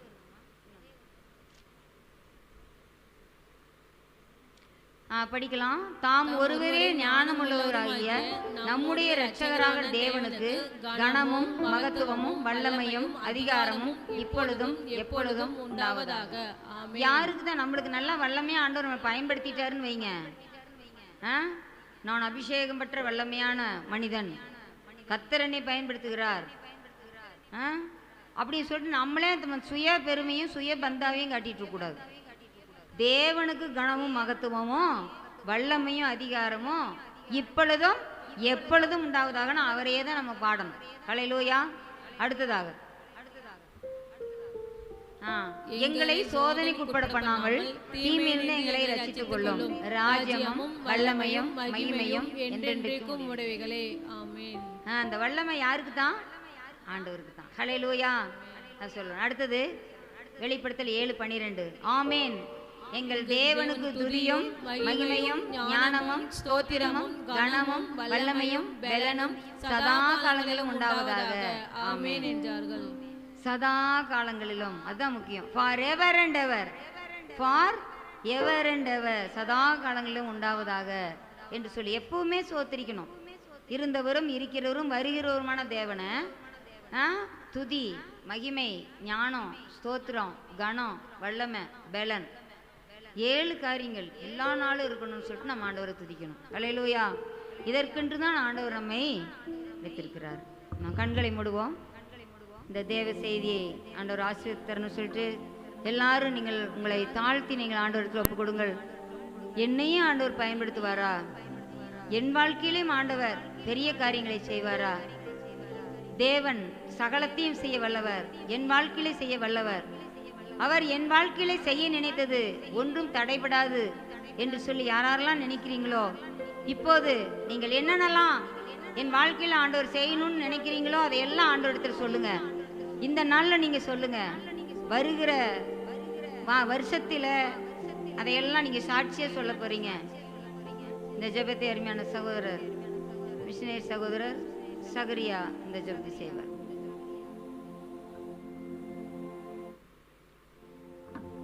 ஜெபிக்கலாம். ஸ்தோத்திர ஆண்டவரே, மை நன்றியோடு துதிக்கிற தேவனே, மை ஸ்தோத்திரிக்கிறப்பா. ஆண்டவரே, இந்த அதிகாலை வேளையிலே நீர் எங்களோடு பேசின ஆண்டவரே அருமையான வார்த்தைகளுக்காக, ஜீவனுள்ள வார்த்தைகளுக்காக நன்றி செலுத்துகிறோம். கர்த்தாவே, நீ சகலத்தையும் செய்ய வல்லவர். நீ செய்ய நினைத்தது ஒருபோதும் தடைபடாது என்பதை நாங்கள் அறிந்திருக்கிறோம். ஆண்டவரே, அன்றைக்கு யோபு தன்னுடைய வாழ்க்கையில ஆண்டவரே எல்லாவற்றையும் இழந்தாலும் கூட ஆண்டவரே அவருடைய வாழ்க்கையில ஒரே ஒரு நம்பிக்கை இருந்தது. ஆண்டவரே அப்பா, நீ சகலத்தையும் செய்ய வல்லவர் என்கிற ஒரு நம்பிக்கையை அவருடைய வாழ்க்கையிலே அவர் கொண்டிருந்தார். ஆண்டவரே, அப்படியாக எங்களுடைய வாழ்க்கையிலே கூட ஆண்டவரே ஒரு ஆழமான ஒரு சத்தியத்தை நாங்கள் கேட்டோம். ஆண்டவரே கர்த்தாவே, நாங்கள் அநேக வசனங்களை நாங்கள் தெரிந்திருந்தாலும் அநேக நேரங்களில் எப்படிப்பட்ட விசுவாசம் எங்களுக்குள்ளாக ஆண்டவரே இல்லாமல் இருப்பதை தேவரே நீர் அறிந்திருக்கிறீர். ஆண்டவரே கர்த்தாவே, கிருபையாய் எங்களை மன்னித்து நாங்கள் எப்படிப்பட்ட சூழ்நிலையிலே நாங்கள் இருந்தாலும் ஆண்டவரே நீர் எங்கள் வாழ்க்கையிலே நீ செய்ய நினைத்தது ஒருபோதும் தடைபடாது என்று சொல்லி நாங்கள் விசுவாசத்தோடு ஆண்டவரே நாங்கள் காணப்படும்படியாக கர்த்தர் எங்களுக்கு கிருபை செய்திருங்கப்பா. ஆண்டவரே, இந்த நாளில் நீங்கள் பேசின ஆண்டவரே எல்லா வார்த்தைகளுக்காக நன்றி செலுத்துகிறோம். ஆண்டவரே, அநேக தேவ மனிதர்கள் தங்களுடைய வாழ்க்கையிலே ஆண்டவரே நீர் வல்லவராய் இருக்கிறீர் என்பதை அனுபவித்தார்கள். ஆண்டவரே ஆண்டவரே அப்படிப்பட்டதான ஒரு ஆண்டவரே காரியத்தை எங்கள் வாழ்க்கையில் எங்களை அனுபவிக்கும்படி கர்த்தர் எங்களுக்கு அனுகிரகம் செய்தலும்படியாக நாங்கள் செபிக்கிறோம். அப்பா, நீர் எந்தெந்த காரியங்களே வல்லவராய் இருக்கிறீர் என்று சொல்லி ஆண்டவரே நாங்கள் தியானித்தோம். ஆண்டவரே கர்த்தாவே, நீர் அப்படியா எல்லா காரியங்களிலும் நீர் உண்மையை வெளிப்படுத்தும்படியாக நாங்கள் செபிக்கிறோம். அப்பா, அன்றைக்கு ஆபிரகாமுக்கு சொன்னீர், நான் சர்வ வல்லமுள்ள தேவன், நீ எனக்கு முன்பாக நடந்து கொண்டு உத்தமனாயிரு என்று சொன்னீர். ஆண்டவரே கர்த்தாவே, நாங்கள் உமக்கு முன்பாக உத்தமமாய் நடக்க வேண்டியது ஆண்டவரே முக்கியமாக இருக்கிறது. ஆண்டவரே, அப்பொழுது எங்கள் வாழ்க்கையிலே நீ சர்வ வல்லமுள்ள கர்த்தர் என்பதை எங்கள் காணும்படி கர்த்தரை எங்களை நடத்த போகிறீர். அதற்காக நாங்கள் உமக்கு நன்றி செலுத்துகிறோம். இந்த புதிய வருஷத்திலே கூட நீ கொடுத்த அருமையான இந்த வசனத்துக்காக வாக்கு தத்துவத்திற்காக நன்றி செலுத்துகிறப்பா. ஒவ்வொரு நாள் இந்த வசனத்தை எங்களை உரிமை பாராட்டி கர்த்தாவே நாங்கள் எல்லா காரியங்களையும் உமக்குள்ளாக ஆண்டவரே நாங்கள் சாதித்து விடுவதற்கு நீர் எங்களுக்கு கிருபை செய்தலும்படியாக நாங்கள் செபிக்கிறோம்ப்பா. உன்னை கரத்தில் எங்களை தாழ்த்துகிறோம். ஆண்டவரே அப்பா, வெறுமையாக்குகிறோம். ஆண்டவரே, நீர் எங்களை பொறுப்படுத்தி சர்வ வல்ல தேவனே அப்பா, நாங்கள் மாத்திரமல்ல எங்களுக்குள்ளே இருக்கிற நீர் சர்வ வல்லவர் என்பதை இந்த உலகம் காணும்படியாக கர்த்தர் எங்களுக்கு நீ கிருபை பாராட்டும்படியாக நாங்கள் செபிக்கிறோம்ப்பா. இல்லாமல் இயேசு கிறிஸ்துவ வல்லமையுள்ள நாமத்தில் ஜெபத்தை எடுக்கிறோம் ஜீவனுள்ள பிதாவே, ஆமென்.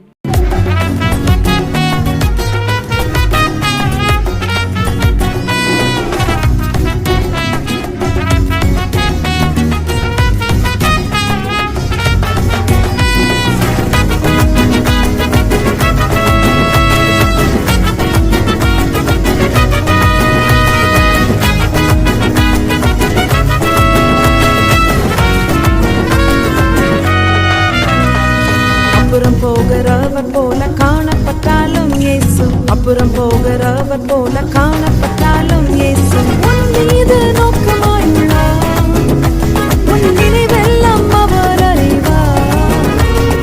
உன் மீது நோக்கமாயுள்ளார், உன் நினைவெல்லாம் அவர் அறிவார்.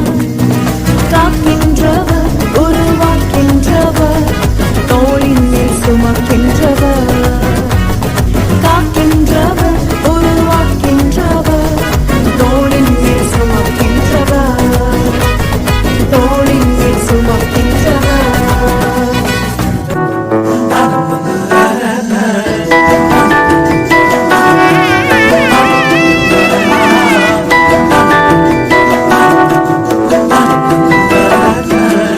வாழ்க்கைக்கு முக்கியமான சத்தியம் ஒண்ணு சொல்ல போறேன். எங்களுக்கு நல்லது நடந்த முக்கிய சம்பவமே, அதுக்கு இனிமையான பாட்டாத்தான் பாட போறேன். மனசில் பட்டாம்பூச்சியே யாரும் நினையாத எங்களை மனசில் வச்சாரே, அழகா நெஞ்சில தூக்கி வச்சாரே. சிலுவையில் எங்களை நினைச்சு பார்த்தாரே, அன்றோட எங்களை வாழ வச்சாரே. வார்த்தை இழந்தோம், இப்போ இலக்க ஒண்ணுமில்ல, என்ன சந்தோஷம் இப்ப ஏசு எனக்குள்ள. ஐயோ என்ன செஞ்சோம், என்ன செஞ்சோம், என்ன புண்ணியம், நாங்க எல்லாம் செஞ்சோம் ஒண்ணுமில்ல, நிறை புண்ணியம்.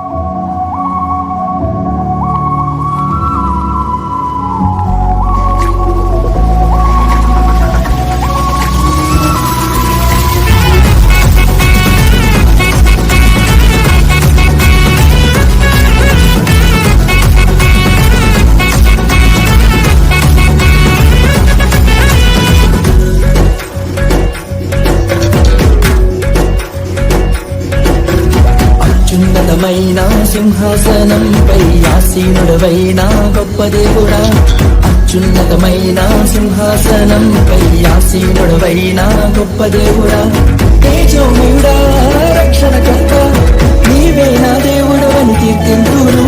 తేజోమయుడా రక్షణకర్త నీవే నా దేవుడు అని కనపరతును. యేసే మార్గం, యేసే సత్యం, యేసే జీవం, యేసే సర్వం, యేసే మార్గం, యేసే సత్యం, యేసే జీవం, యేసే సర్వం. வீடும் என் வீட்டார் அனைவரும் ஓயாமல் நன்றி சொல்வோம். மறவாமல் நினைத்தீரையா, மனதார நன்றி சொல்வே. ஒரு கரு போல காத்தீரே நன்றி, என்னை சிதையாமல் சுமந்தீரே நன்றி. இரவும் பகலும் என்னை நினைந்து இதுவரை கடத்தினீரே. எபினேசரே, எபினேசரே, இன்னும்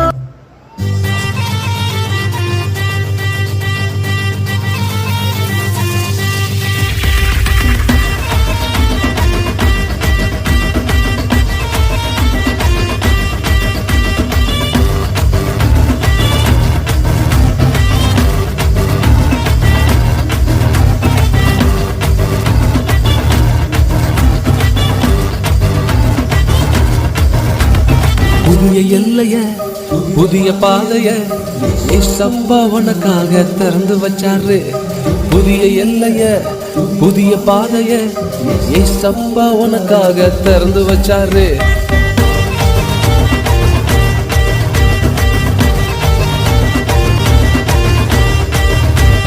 புதிய எல்லைய புதிய பாதைய ஏசப்பா உனக்காக திறந்து வச்சாரு. புதிய எல்லைய புதிய பாதைய ஏசப்பா உனக்காக திறந்து வச்சாரு. மத்தவங்க பேசுறத கேட்காத நண்பா, ஏசப்பா உன் கூட முன்னேறுதம்பா. மத்தவங்க பேசுறத கேட்காத நண்பா, ஏசப்பா உன் கூட முன்னேறுதம்பா. நகரு நகரு பங்கு முன்னே நகரு பங்கு, ஏசப்பா உன் கூட நீ தாண்டா கிங்கு. நகரு நகரு பங்கு நீ முன்னே நகரு பங்கு, ஏசப்பா உன் கூட நீ தாண்டா கிங்கு.